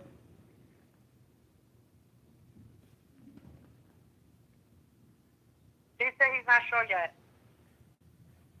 No, I'm reading something Sure else. anywhere. Not sure yet anywhere. That's not what I'm reading. Oh, my bad. Okay. Let me hold the soup. Let me hold the soup. Oh. Until when, man? Like, I be needing them joints. Until when? That's the thing. Until when? And I am taking you, and we're going next week. Oh, my man. You remember him? Boy. Yo. Who's your man now? Nah, I don't remember who. I love you, That baby. dude that. Yeah. All right, That Tony. Friday that's night your name? brawl. I don't know. Yes. Tell me this, baby. What is the baddest radio show In the land. Steve Harvey Morning Show. All right, dildo dinner.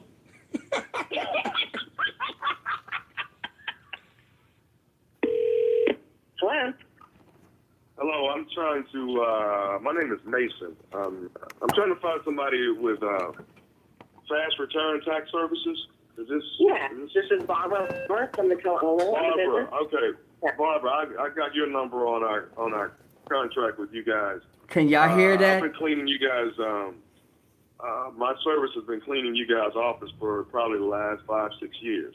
My girls actually come there in the evenings, and I am actually trying to terminate my contract with you guys. Oh, no. Are you having problems with your business or something? I mean, we're not having any complaints about your services. No, my girls are complaining about you guys' office. So I think it would just be better if I just terminated the contract with you guys, and maybe you guys can find someone else to do the cleaning. Well, is it extremely filthy? I don't notice any excessive filth or anything, or clutter. What exactly is the concern? Well, my girls are complaining that, you know, every time they come in the evenings to clean that office, I think they're getting there maybe about 7:30. They're coming in cleaning after you guys are gone.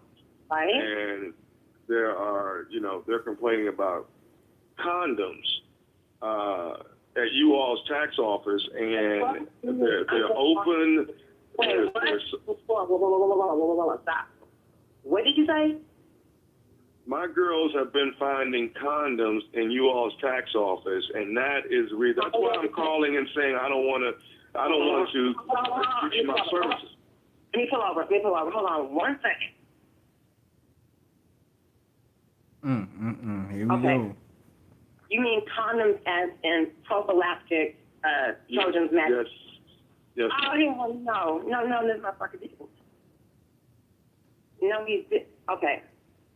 Okay, you're talking about Suite 205? Suite 205, ma'am. That's the tax office. Okay, and of the 3 offices in there, which one do you find these in? This is the back office that has Albert on the door. No, he did not. Okay, what day did you first find this? When did they first report it? And it's Maria, right? Maria and the other girl, what's her name? Maria and Letitia. Is this who you're talking about? Yeah, those are the girls that actually clean. Okay, but what's going on? They're finding these in the couch. I think what got things very disgusting is they found a couple on the floor, in that office, and yeah, they're out. They're out. I don't know if they've been used or what. They're out. What's the date they first told you that they found these things? This has been going on a little over a month now. That they've been finding condoms at this tax office, and they're out, and at one point they didn't even want to clean them up. So I had to. I'm blaming that's nasty. That's very, very fucking nasty. Okay, let me do this, Mason. I'm gonna go into the office and see what I can find out, and you give me a call back and say about an hour and a half. Can you do that for me? And call me on this phone. Call me. Fuck him. Call me. I'm gonna check this out to see. I've had problems with his ass before, and he promised he was, gonna do right. Okay, can I ask you something? I mean, let's not jump to any conclusions here, but do you think maybe, for him to act out like this, maybe he's not getting what he needs at home? What did you just say to me? I mean, you don't know. I'm just bringing up a suggestion that maybe that's his way of lashing out, that he's not getting what he needs at home. Okay. You know what? You are highly unprofessional. You are really out of line. I don't know who the fuck you think I am. Okay, but I'm going to report you to your boss. I mean, why would you even insult me like that? To even suggest that I don't satisfy my man. You haven't even seen me. You don't know what my skills are. I take care of my man, okay? Let me ask you this, ma'am. Would you maybe it'd be better if we didn't say anything about this, and you just came by about 7 and let's see what's going on over there. Okay. Well, what would you like some help? Maybe if I came by and did whatever it is your husband isn't doing for you. How dare you? I mean, who the hell do you think you are? Are you wrong with your sister? Are you looking for the man? I mean, well, you trying to catch me in the vulnerable state and try to get some? What the hell is wrong with you? Really? This is so unprofessional. Who is the owner of your company? I'm the owner of the company, ma'am. I'm Mason. I'm the owner. Report your ass to the Better Business Bureau because you need to find some damn business. I'm gonna cancel the damn contract. How about that? I'm gonna cancel your ass. Okay? Take care. Okay. And can I tell you one more thing too? I'm sorry. Is that what you have for me? An apology? I just wanted to tell you on behalf of me and Alvin, your husband, I'm Nephew Tommy from the Steve Harvey Morning Show. Your husband, Alvin, got me to prank phone call you.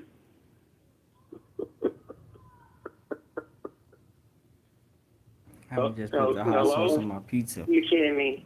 Are you kidding me? No.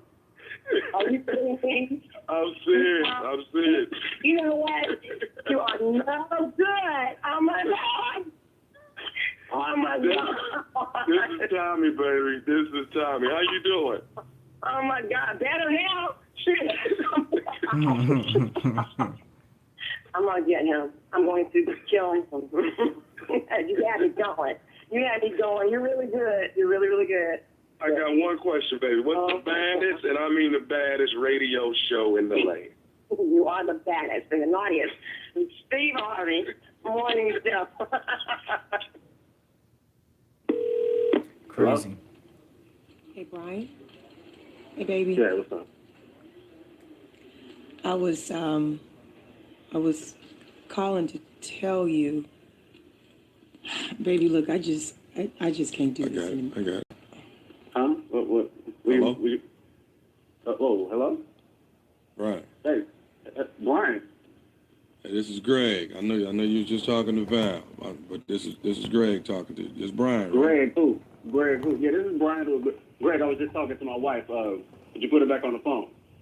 No, I'm not gonna be able to do that. Oh, this is cold. Why I don't can't like you do how that? this is Hey, let me starting. explain something to you. Explain. All right, there's some things, Val and I had long conversations about this. Whoa. How you know my wife on a first name basis like that, man? Who are you? Like I said, man, my name is Greg. Okay. Val and I are at the airport. Okay. Airport? Which airport? And why are you at the airport with my wife for? Hey, let me. Hey, Doc. All of this is complicated. Okay, it's real. Yeah, it is. Yeah, make it simple for me. Okay. So what I want to explain to you, let me explain to you, man. Val and I, we got a lot of long conversations about this. It's something that she. When was this? Why are you at the airport with my wife? Okay, yeah. Val is with me, and Val is leaving with me. Okay. What leaving? And what do you mean leaving? Hey, Leaving Vicky, me? what's going on? Oh, hell no. Put her on the phone. Hey, I don't even want to talk to you, man. Put her on the phone. I love these prank phone, calls man. too. You need to put her on the phone right now. Leaving. Y'all don't believe that, man. I want to hear her say that. You want to talk to him? Oh, yeah, you saying, yeah, let me talk to my wife, man, because you about to make, baby, yeah, what's up? What's this dude talking about? Calm down, sweetie. You can calm down for I've that, been trying to tell you baby. this for a while. See, you think everything's okay, but it hasn't been okay. Why are you telling me this over the phone? Why can't you just come home and tell me this to my face, baby? Why can't you just tell me this to my face? Hey, bro, come on, man. No, man, why are you on the phone, man? Oh, that sound like it hurt, man. Hey, bro, I know this is painful, man. No, you don't know. All right? You don't know nothing. Hey, brother, all right? I know this don't is... know nothing. Okay. Please. Just put my wife on the phone, please. Please. If you got any ounce of a man in you, just put my wife back on the phone. Oh, that's rage baiting. It's making me mad, yo. Let me can I say something to you, man? That's just saying, man. Unless it's my wife on the phone, but you ain't got nothing to tell me. I'm going to put her on in a second, but let me say this to you, man. Say, man, and wrap it up, all right? Because I need to talk to my wife. I just want you to know this, Brian. Let me know something. This is nephew Tommy from the Steve Harvey Morning Show. Tommy. Val got me to prank phone call you. What? You hold on. So, okay, if you pranking me, what's up with the airport stuff in the back then? Well, y'all at the airport? No, bro. Watch this here. Watch this. I'm finna take the airport sound out. I put the airport sound in. Watch this right here. See that? It's gone. Your wife is here at the studio, man. Ain't nothing happening, man. Your wife. Hold on, I'm gonna let you talk to her. Yeah. You all right? First of all, are you all right? Man, oh, man. It was about to be a murder scene, man. Look at me now. Now who's the big prankster, huh? I got you. Finally. You could have been a little bit more subtle than this. I mean, you and your brother, you think y'all the only ones can prank people. He said you and your brother be pranking all the time, man. Boy, man, it's light stuff, though. I ain't, girl, you ain't. Lord, Happy birthday, baby. Oh, you got a birthday coming up? Happy birthday, Brian. Yeah, man. Great gift, man. Let me talk to my wife, man. All right, I ain't got nothing to do with your wife. Hold on. Please. What? Woman, you got me, all right? Don't, you ain't got to go this far, all right? You ain't got to go this far every time. It's supposed to be funny. I feel a little bad when you kind of start tearing up, but I'm glad to know you fight for me like that. Yeah, fight. It was going to be some death, man. I was a fight. It wasn't going to be a fight. Oh, girl, hey, Val, bring your black ass home. I'm coming, baby. Don't even stop at red lights. Don't stop at red lights. Hello? Ma'am, I'm kind of lost over here. I'm trying to get this vehicle over to you guys. You guys are my GPS system isn't working right, so I don't know if I'm close to the area, but I think I'm near your street. And I apologize for being late. Is there maybe somebody that could meet me at the corner service station or something and get me that way? Because I don't know if I'm in the right area or not. I'm sorry, sir. What are you trying to deliver? I have this convertible Jaguar 2013 that is supposed to be delivered to you guys' address, and I'm just a little turned around with my GPS system. It's not working right. And what address do you have? I have 2831 Vanderbilt Circle. I'm sorry, that's not our address, sir. Okay. But you are expecting the car, right? No, sir, I'm not. Okay. Are you Miss? Yes, I'm Miss. Okay. Is Randall? It says Randall. Is Randall? Well, whoever's on Vanderbilt Circle. What's your address, ma'am? My address is 4523 South Park Avenue. Okay. I got 2831 Vanderbilt Circle. And I got let me look at my paperwork here. Hang on one second. 2013 Jag XK convertible, and I'm supposed to be dropping this off to Connie. Are you Connie? Well, I am not Connie, and I know that motherfucker did not buy that big car. When I'm riding around in my car, I need a new car, period. Okay. I know. I tell you what, you bring that motherfucking car over to here, and I'll accept the car from Mr. Okay, but I have to give it to Connie, ma'am. That's who's listed on the thing. You need to bring that car to me, sir. And Mr. Williams will meet you here. Trust me. Okay, is Mr. there? Can I speak with Randall? No, Randall's not here at the moment, but he will be here when you get here. What fucking time will you be here? Okay, ma'am, I don't want to be in the middle of anything. I'm just trying to deliver the car. Don't be in the middle of anything. I'll handle it. Just deliver the fucking car to my house today. Okay, but is there any way Connie can be there? Hell fucking, at my house, hell fucking no, Connie can be at my house. Is her name on the car or is it his name? It's his name on the car, but it says deliver directly to Miss Connie. I tell you what, okay, I'll be Miss Connie. Deliver it here. But you're not Miss Connie, though, and I can't do that. And the fact that I know you're not her, I can't do that. Okay, so let me get you hold on real quick, okay? I'm going to call Miss okay? What? Okay, now, like I said, if I could just get somebody to show me where Vanderbilt Circle is, I'll be fine. I just can't, I can't. I'm not going to show you where Vanderbilt Circle is. You're going to deliver that fucking car to my house today. Hold on 1 second, okay? Yes, ma'am. Thank you. Just take me a few minutes. Hey, Stephanie, may I speak to Randall, please? Randall, I don't know the fuck you didn't buy this bitch no car. I have a delivery on phone that you bought a 2013 Jaguar. Oh, hell no. I thought you wouldn't mess around with that bitch no more.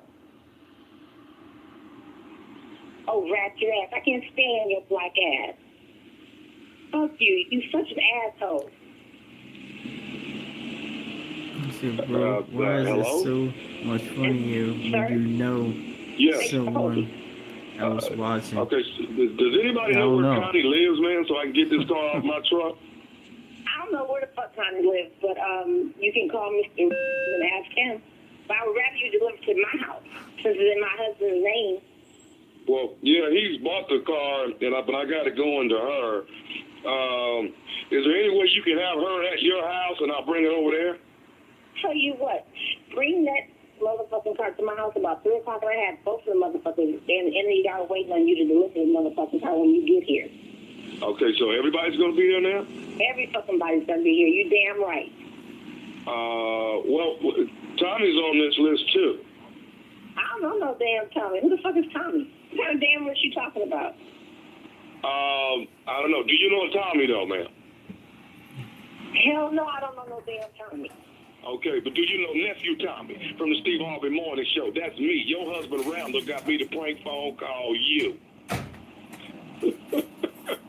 Oh, hell no. Oh, gosh.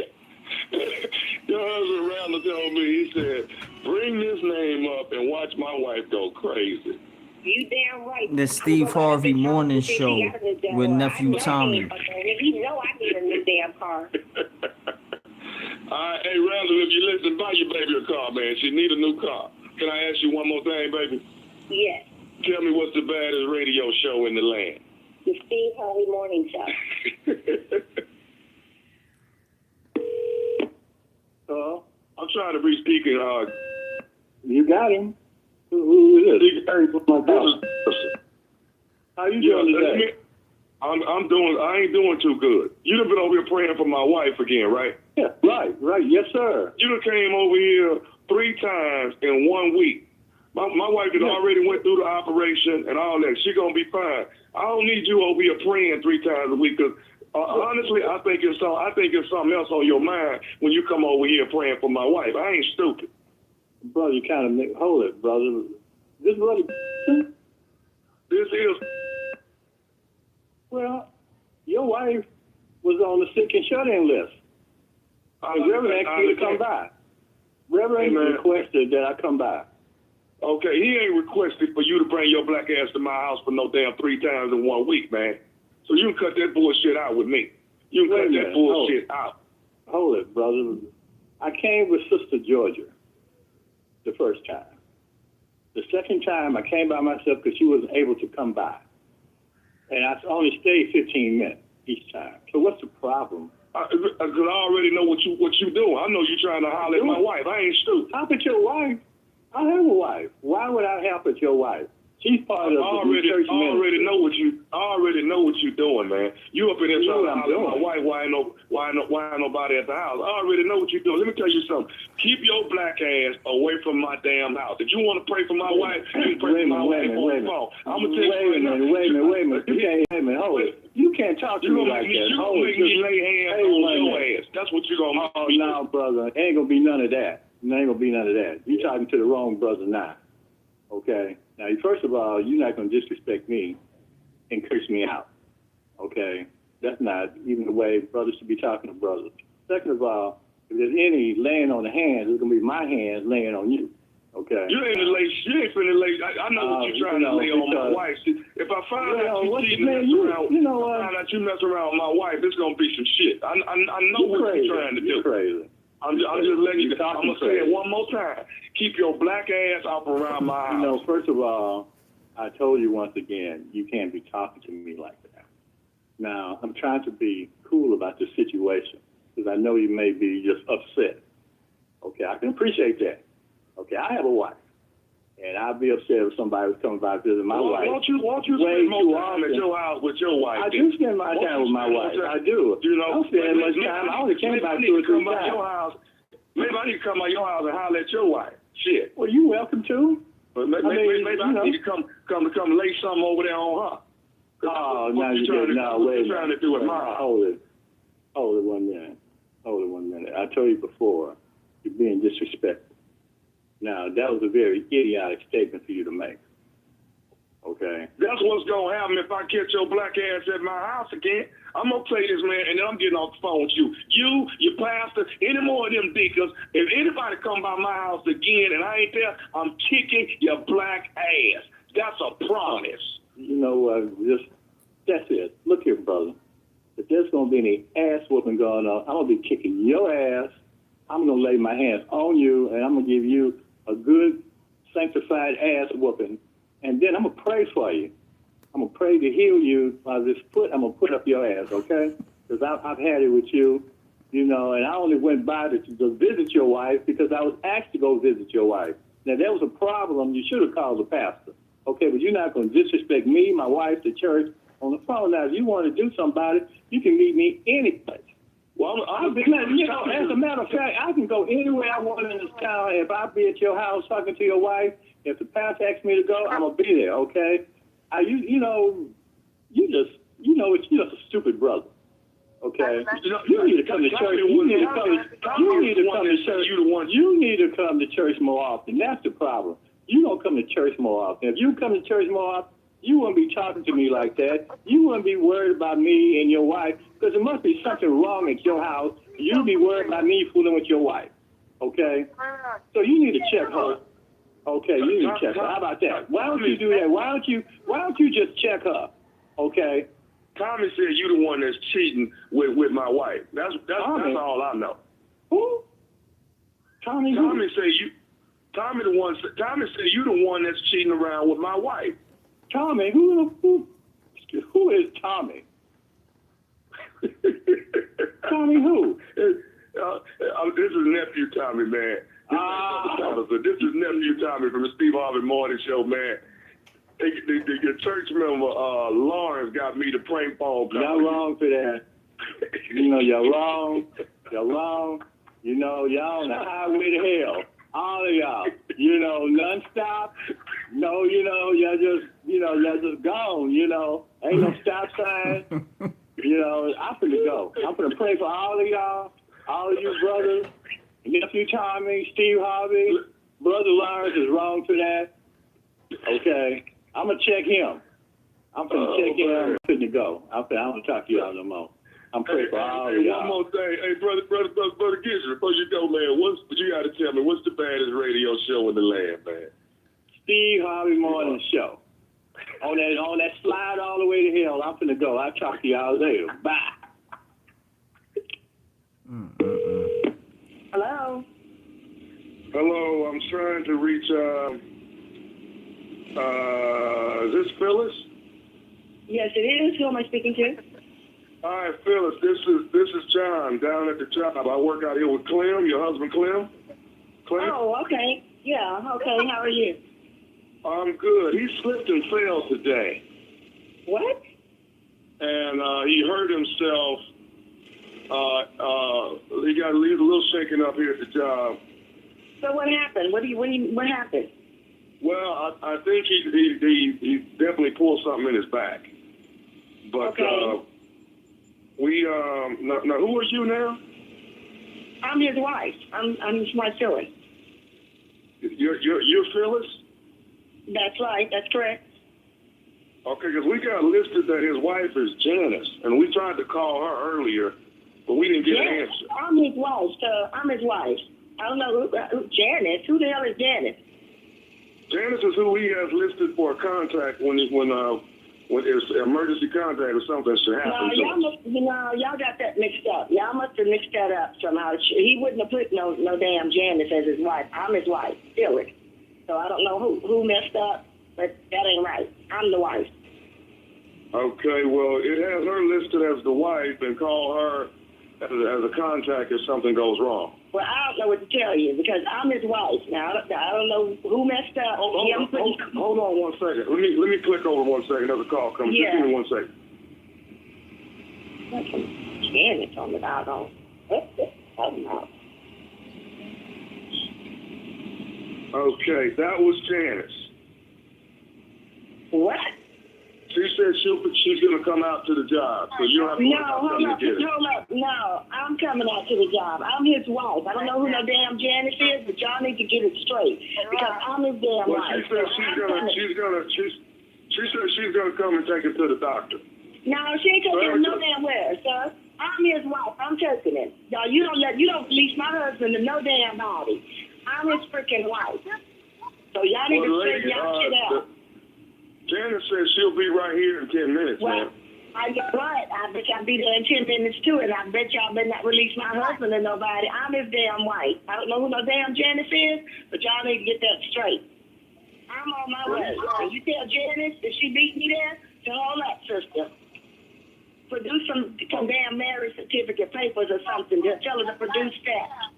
I got the papers on that man. Okay, well, I'm just saying, Janice he does have her on the list, ma'am, so I can I don't give a damn what he has on the list, sir. I don't give a damn what's on the list. Well, why would he have her name on the list, ma'am? Why would her name be above your name on the list? You know what? I'm not going to play this little ring around the rosy with you. I got papers on that man, so you better best hold up until I get there in case y'all want some more problems. I'm going to release him to Janice as soon as she gets there. Sir, you better not release my fucking husband to no damn body. All y'all motherfuckers clothes gonna be laid out on the floor. So I'm gonna tell you right now, if my husband ain't there when I get there, it's gonna be some full blown shit going down. So you best just wait till I get there. This is a bunch of bullshit, but it's gonna end when I get there. I'm on her way. I got to hang up with you. I ain't got time to play with you either. So I'm on my damn way because he gonna answer for this shit. Janice might get a beat down, and your ass gonna get the business if my husband ain't there. You hear me? You heard? I hear you. I hear you. I ain't got time to be going back and forth with you playing ring around the road. I'm a grown ass woman. I got to go. I seem like I got some business to take care of over there. Okay, well, what am I supposed to do with Janice? Like I said, you tell that bitch to hold the fuck up. I'm on my way. She trying to represent like she me. That bitch trying to be me. Okay, I'm what do you the want me wife. to tell? Tell that bitch that she ain't no motherfucking wife. She might be Okay, what do you want me to- material. Yo, What do you want me to tell Tommy? what's going on with this mystical thing, though, man? Come on with that, man. Because mystical ain't looking real good right now, Me, baby, man. this is nephew Tommy from the Steve Harvey Morning Show. Your husband Slimmy got me to prank phone call you. Okay, y'all fucking full of shit, okay? Y'all are full of shit. I'm gonna get hold on. You told me you stay your ass over there. I ain't got time to be playing with y'all like this. I'm trying to get my work done. I'm gonna kick all y'all asses. Hey, I got one more thing to ask you, baby. What's the baddest radio show in the land? Yeah, until he get that situation right, yeah. All right, baby. Clement, all right. Ain't nothing wrong with it. Y'all done gave me a headache. Hello? Yeah, I'm trying to reach Danny. Yeah, what's up, this Danny? Hey, Danny, how you doing? My name is Paul, man. How you doing today, bro? I'm good, man. I'm good. What's up? Hey, man, I wanted to reach out to you, man, about your wife. You married to Nicole, right? I want to make sure I got the right person. Yeah. Uh-huh. Now, who is this again?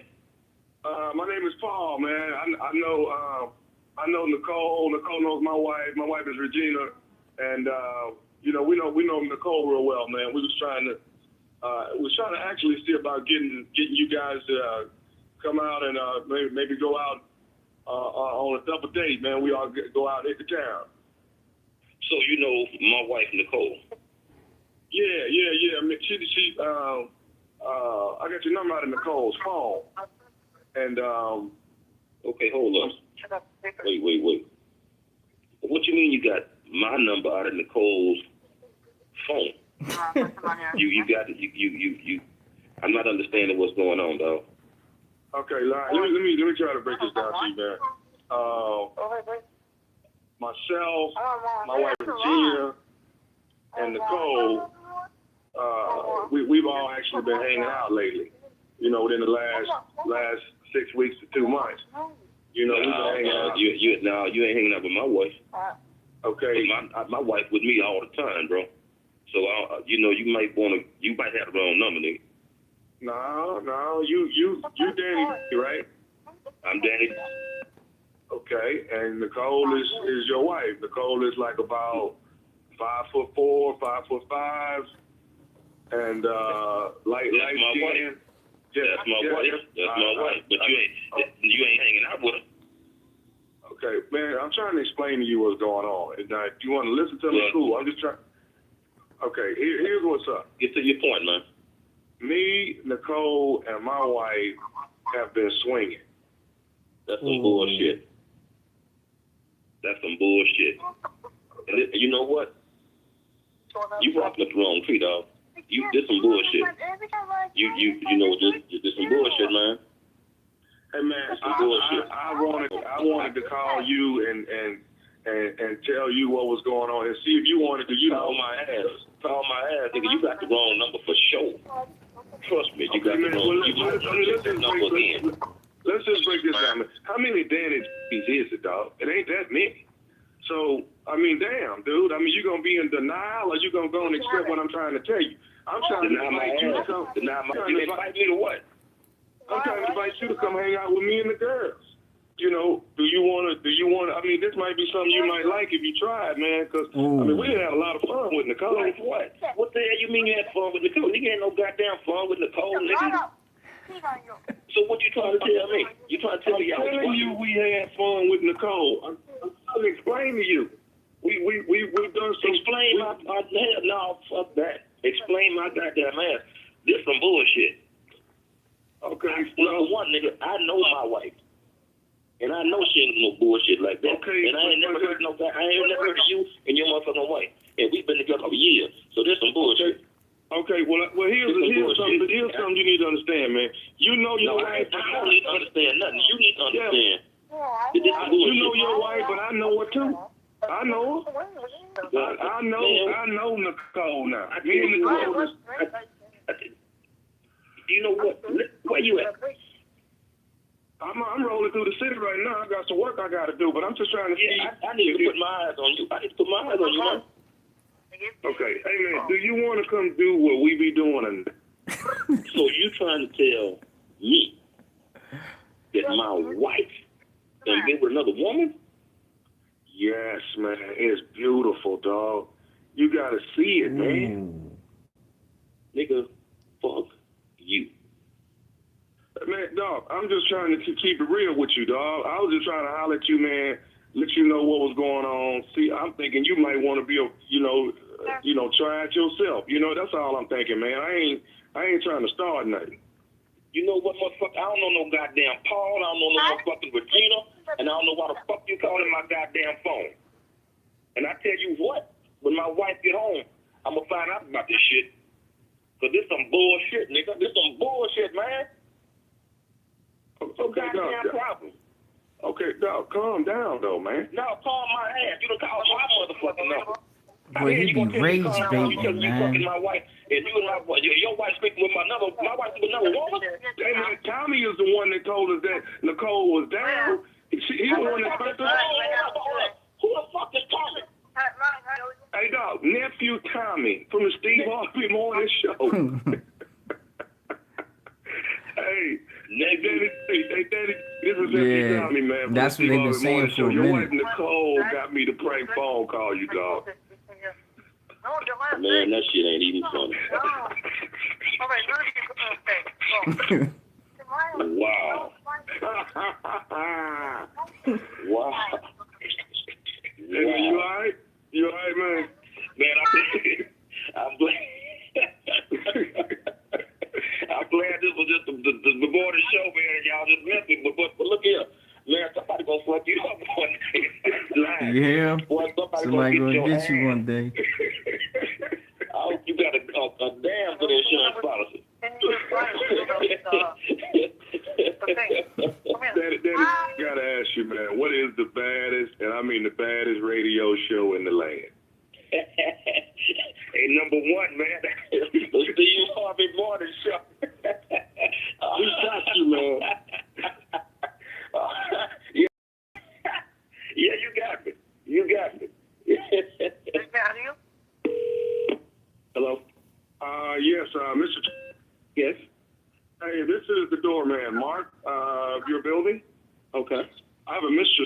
Simpson here who is trying to get buzzed up to your unit. Are you at home right now, sir? No, sir, I'm not. A who?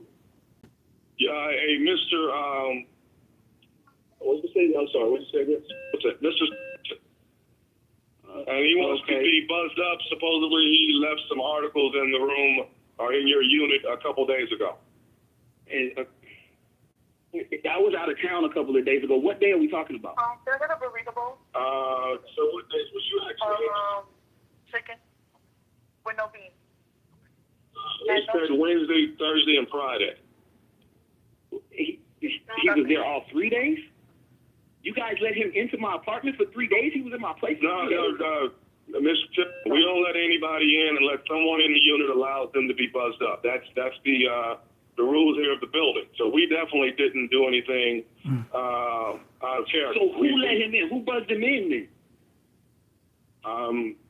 Sir, I hate to say it, but I'm assuming your wife must have buzzed him up. The fuck you mean? My wife was not there 3 days ago. She was on a business trip. She was not at the fucking apartment 3 days ago. No, sir, your wife was here. I've actually seen your wife come in and out. The fuck? Okay, the dude is there right now.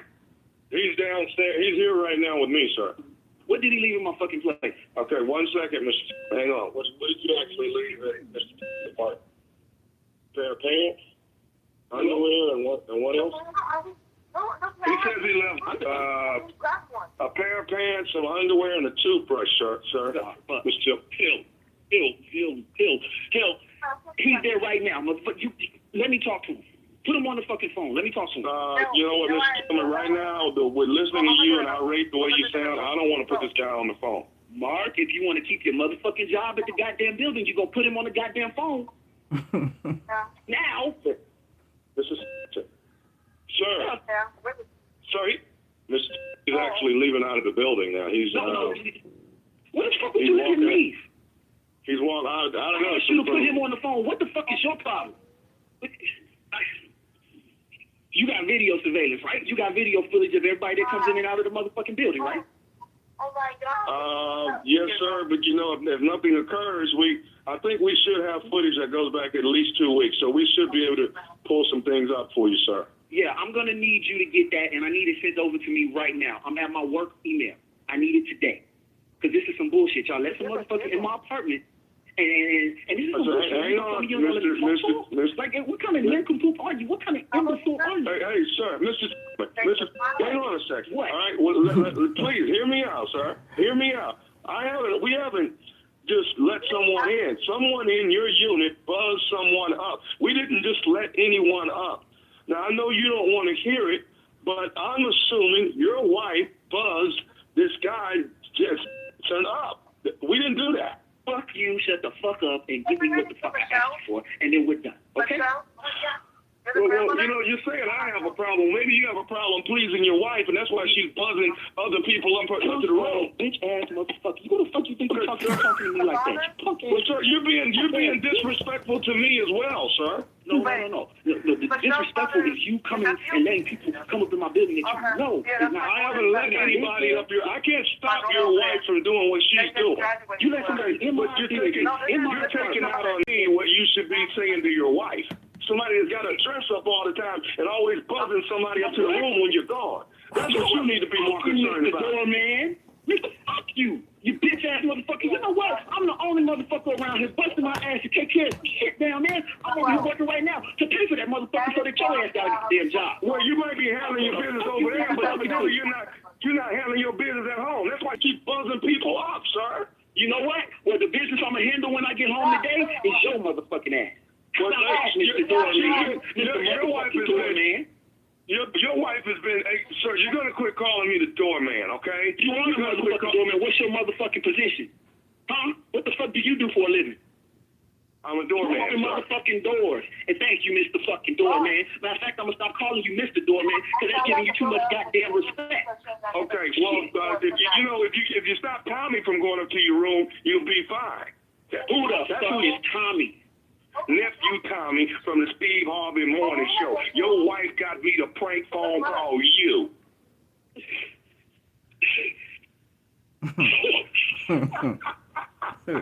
That's heavy. This some bull. Y'all crazy motherfuckers. Fucking bullshit. Your ass about to get oh. You my job cussing and shit. He's like, oh, damn, man. This is not fucking cool, man. You don't know the shit that was going through my head. She was about to get it. Everybody was about to freaking get it. Like, that ain't cool. Y'all laughing at me, but that shit ain't cool. Come on. Hey, man, I gotta ask you, man. What is the baddest, and I mean the baddest, radio show in the land? Man, gotta be the Steve Harvey Morning Show. Gotta be. No, this There's is gonna be crazy. some consequences and repercussions for this one. Hello? Yes, I'm trying to reach Portia. This Portia, who is this?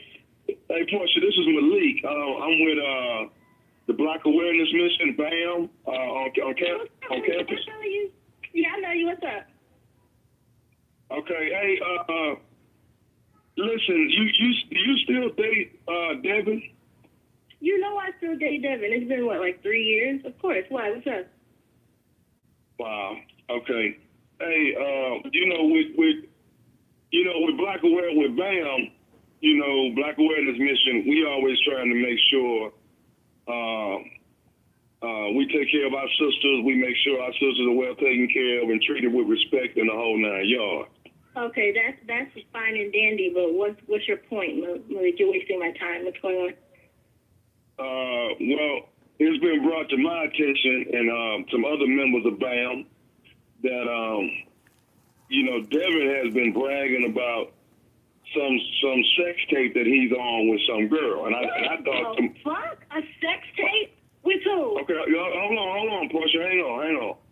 I wanted to call you personally. I was like, okay, well maybe him and Portia, maybe y'all ain't together no more or something. I didn't know. No, Malik, we are together. You know that we're together. Everybody knows that we're together. So what's the sex tape? Who's on it? You're confusing me. What's going on? Well, it's some sex tape inside that he's supposedly on, and he run around bragging about it. I was like, ain't no way he's doing that. I heard you, but do you hear me, Malik? Who's on the tape? I think, from what I understand, I think it's Sean. I think it's that girl named Sean.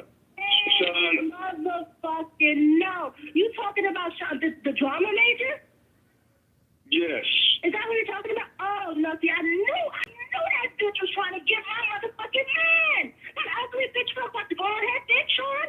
Oh, my God, wait till I fucking see this ugly ass, ratchet ass motherfucking hoe. I swear to God, everything I fucking love. Okay, hold on. Portia, come on now.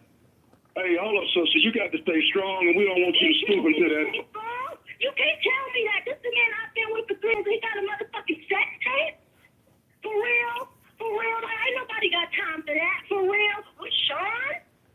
Okay, but listen.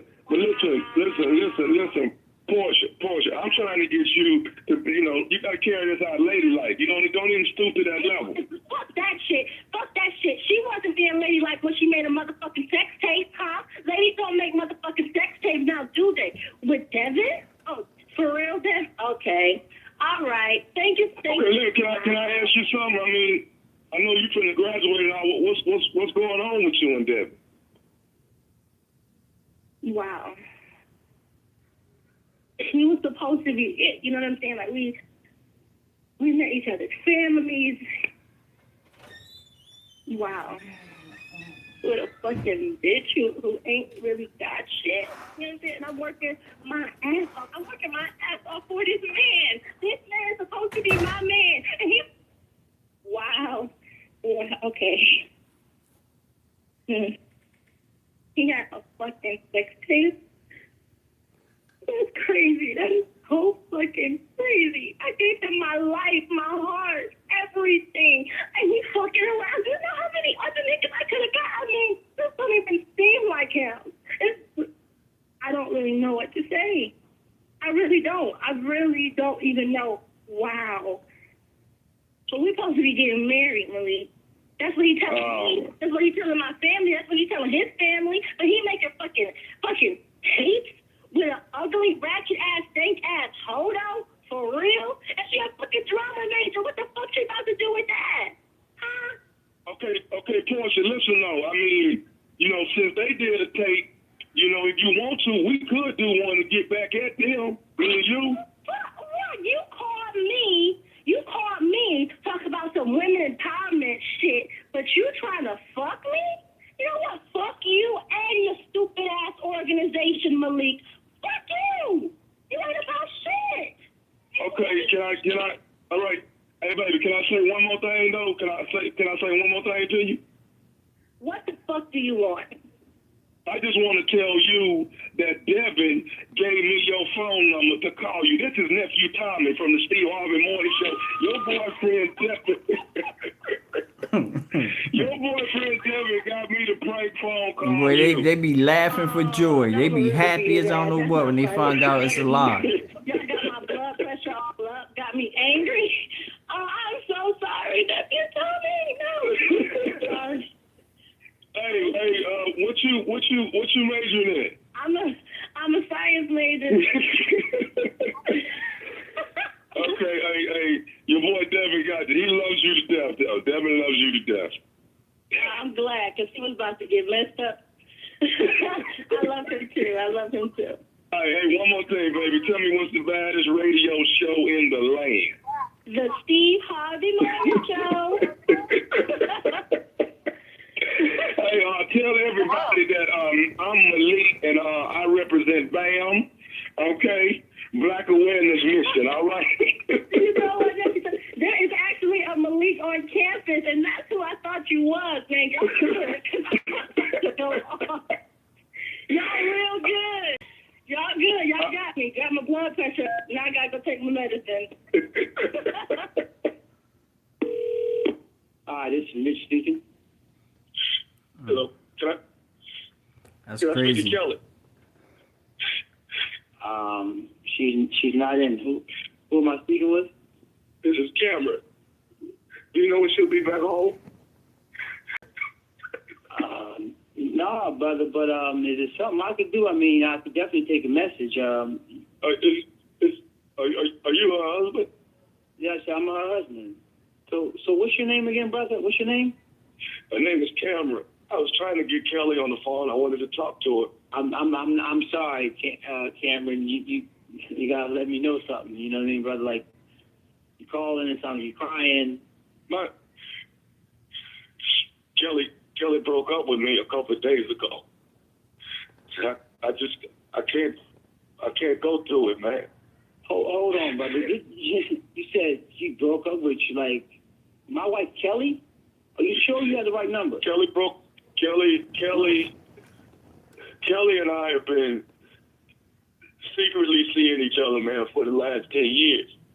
And now, as of 2 days ago, you know, she comes to me saying she don't want to do this no more. She go focus on her family.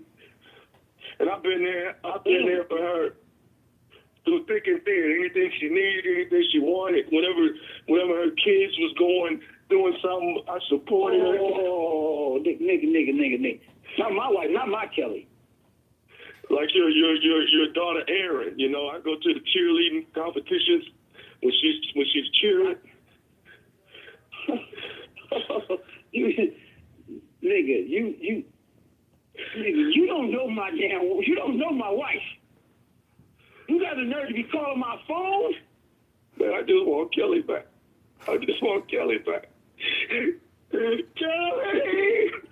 Kelly. Hey, mother, stop crying. You know what, matter of fact, I'm about to call my wife right now, and we'll go see if this shit has any inkling of motherfucking truth, nigga. And if it is, you want to see me. You know where I was at 12 months ago, motherfucker? I was in County, motherfucker. Listen, you know what? I'm getting on the motherfucking phone. Bye, bitch.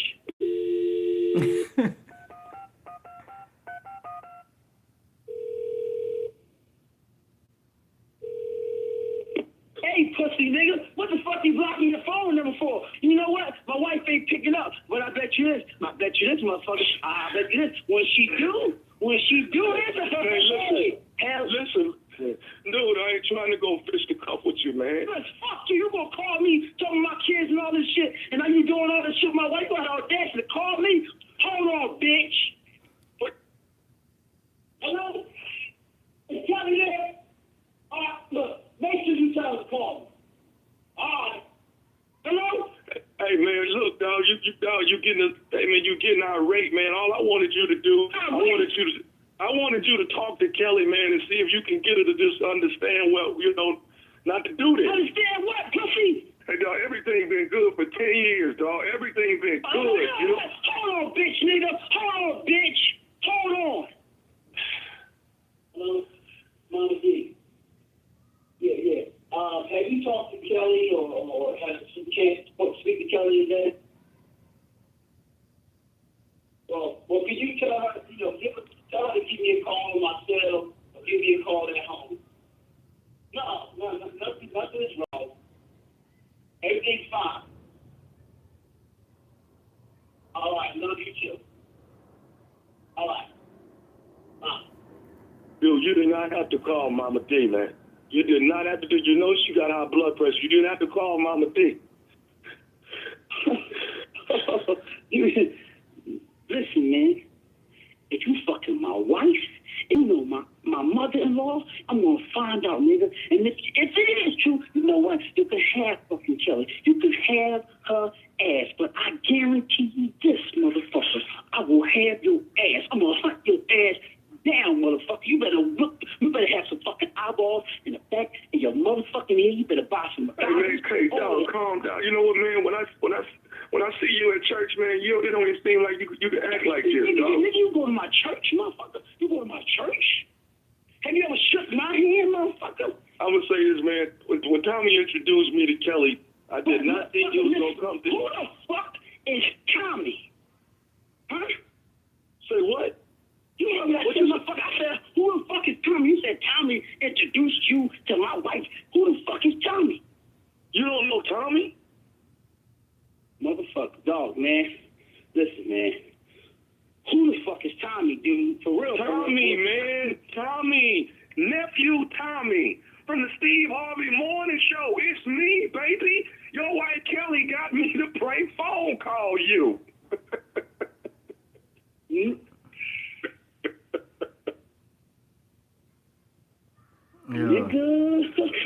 Motherfucker. Yo, they sick with it, man. My motherfucker. Boy, he be really getting to some people, bro. He really be getting to some people.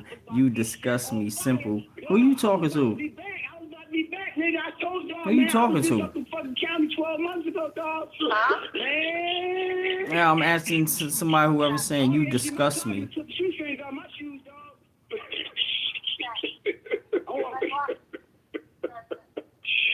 Marcus. I got one more thing I got to ask you, Marcus? man. What is the baddest, and I mean the baddest, radio show in the land? Oh, shit, man. The Steve Harvey Morning Show, man. Tommy, you know what, Or man? Marcel. I should kick your ass for real, man. You got a lot of motherfucking jokes, man. I can sure come see you. Oh, shit, man. Man. You want to get a drink or something, dog? I need something. Oh. I need something. I need a drink and I need Man, y'all stop arguing. Y'all don't need to argue in the chat. Don't worry about each other, man. Y'all good. I'm trying to get Samantha. Yeah, well, this Sam. Sam. Okay, Sam. All right. Hey. Yeah.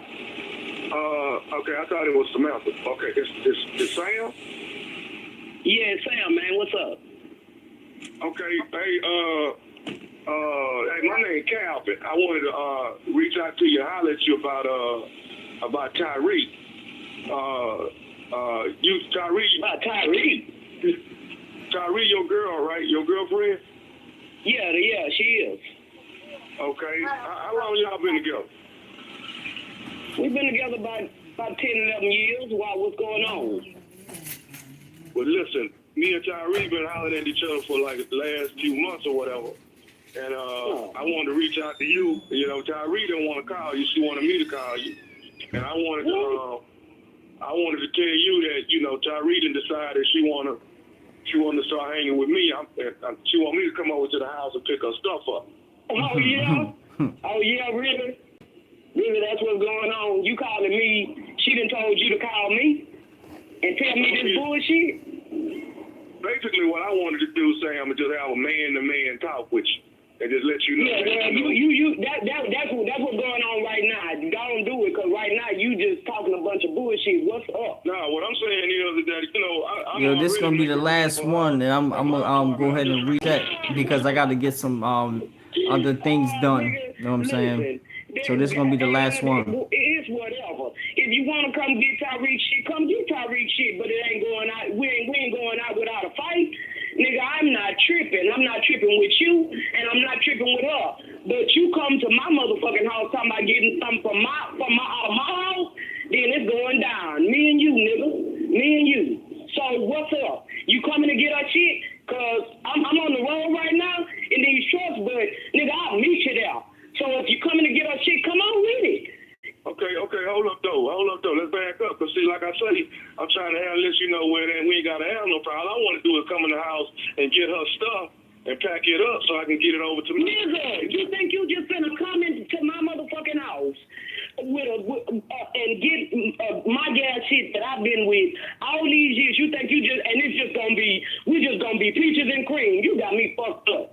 I'm telling you, dog, you come to my house, it's going down. And that's just that. She needs to be a woman. Why don't she bring it to me? Why she didn't bring it to me? You know what I'm saying? What's up? Y'all want to be together now or she ain't gay no more? All I know is she was feeling me. That's all I'm saying. She was feeling me, you know. She feeling you. She feeling you. I mean, do you have a problem with her leaving? Because that's her choice. You know what I'm saying? If she claims she want to be with me, that's what she wants. You know, I ain't knocking what nobody do. You understand? But what I'm trying to tell you is she telling me she want to be with me. So I'm just trying to get you to let. Is it better for me and her to go over there while you ain't there and get her stuff? Dog, all this shit you saying now, I ain't got to rationalize a motherfucking thing with you. She needs to be the one telling me all of this. And since she can't do it, and you a man, you know, that's what you call for, man to man, come get her shit. Come get her shit. That's all I'm saying. Come get it. Hey, Samantha, for real though. Hey, man, my name is Sam, man. I ain't gonna tell you that shit no more. I already told you that when you first called. Okay, Sam. God damn. Okay, Sam. So listen, what I'm trying to explain is this. Okay, well, hey, you know what? I ain't even finna go back and forth with you. Tyree done chose me. I'm finna come get her shit. Hey, all this bullshit you talking, you still on this phone with all that motherfucking jaw jacking. If you want to come get her shit, nigga, I done invited you. So if you want to bring your whole ass over here, come get it. Bitch, I'm 82, old hoe ass nigga. I whooped 8 niggas and 2 of them hoe ass niggas got me. But I'll tell you this much too, them 2 there, they don't want to fuck with me no more. They don't want to rock with me no more, nigga. I'm dropping niggas. And like I said, tell that bitch to come with you. She ought to be woman enough where she behind in the background, telling you to come tell me some shit. Think that's some bullshit, man. I'm gonna slap the fuck out of her. And you come, because you acting like a motherfucking broad too, I'm gonna slap the shit out of you. So what's up? Okay, well, look here. Let me go and say this here to you then. Can I tell you what she told me? Man, you tell me, nigga, whatever you want to tell me. Really, I don't give a fuck what she told you, but what's up? I just want to tell you, she told me to prank phone call you. This is Nephew Thomas from the Steve Harvey Morning Show. Oh, shit. Oh, man, this is crazy as hell. Sam, you all right? I'm straight, man. Man, y'all wrong than a motherfucker, man. Look here, man. Y'all had me ready. I'm over here ready. You drive 18-wheeler? Yeah, man, I be in my truck every morning. I listen to y'all all the time doing these pranks, man. But y'all got me. Y'all got me this time, man. That's crazy. I was really ready to go off. I was really about to drop this girl. Oh, man. All right. Hey, baby, I gotta hear you say one more thing. What is the baddest, and I mean the baddest, radio show in the land? Yo, thank y'all for tapping in, man, and all that good stuff. Like, I gotta reset because I'm going to be dropping another video in a little while or so. Like, I just got to start working on it and getting it together. For those who come through to hear these books with me, you know what I'm saying, thank you. Those who listen to these prank phone calls, like, this is just for a laugh, like, on the here and there. You love Miz. This was a W live. No doubt. We'll be back again with it. I mean, just keep y'all post notifications on. You know, I do this sporadically. I just jump out there, man, and try to mess with the people. So y'all be safe out there. Please don't do nothing stupid. Don't let nobody rage bait you like how bro is just rage baiting all these people and find yourself doing something stupid outside in the streets and be in somebody's county jail, prison, or chain gang, man. That's all I'm worried about. But y'all be good. All right, peace, y'all.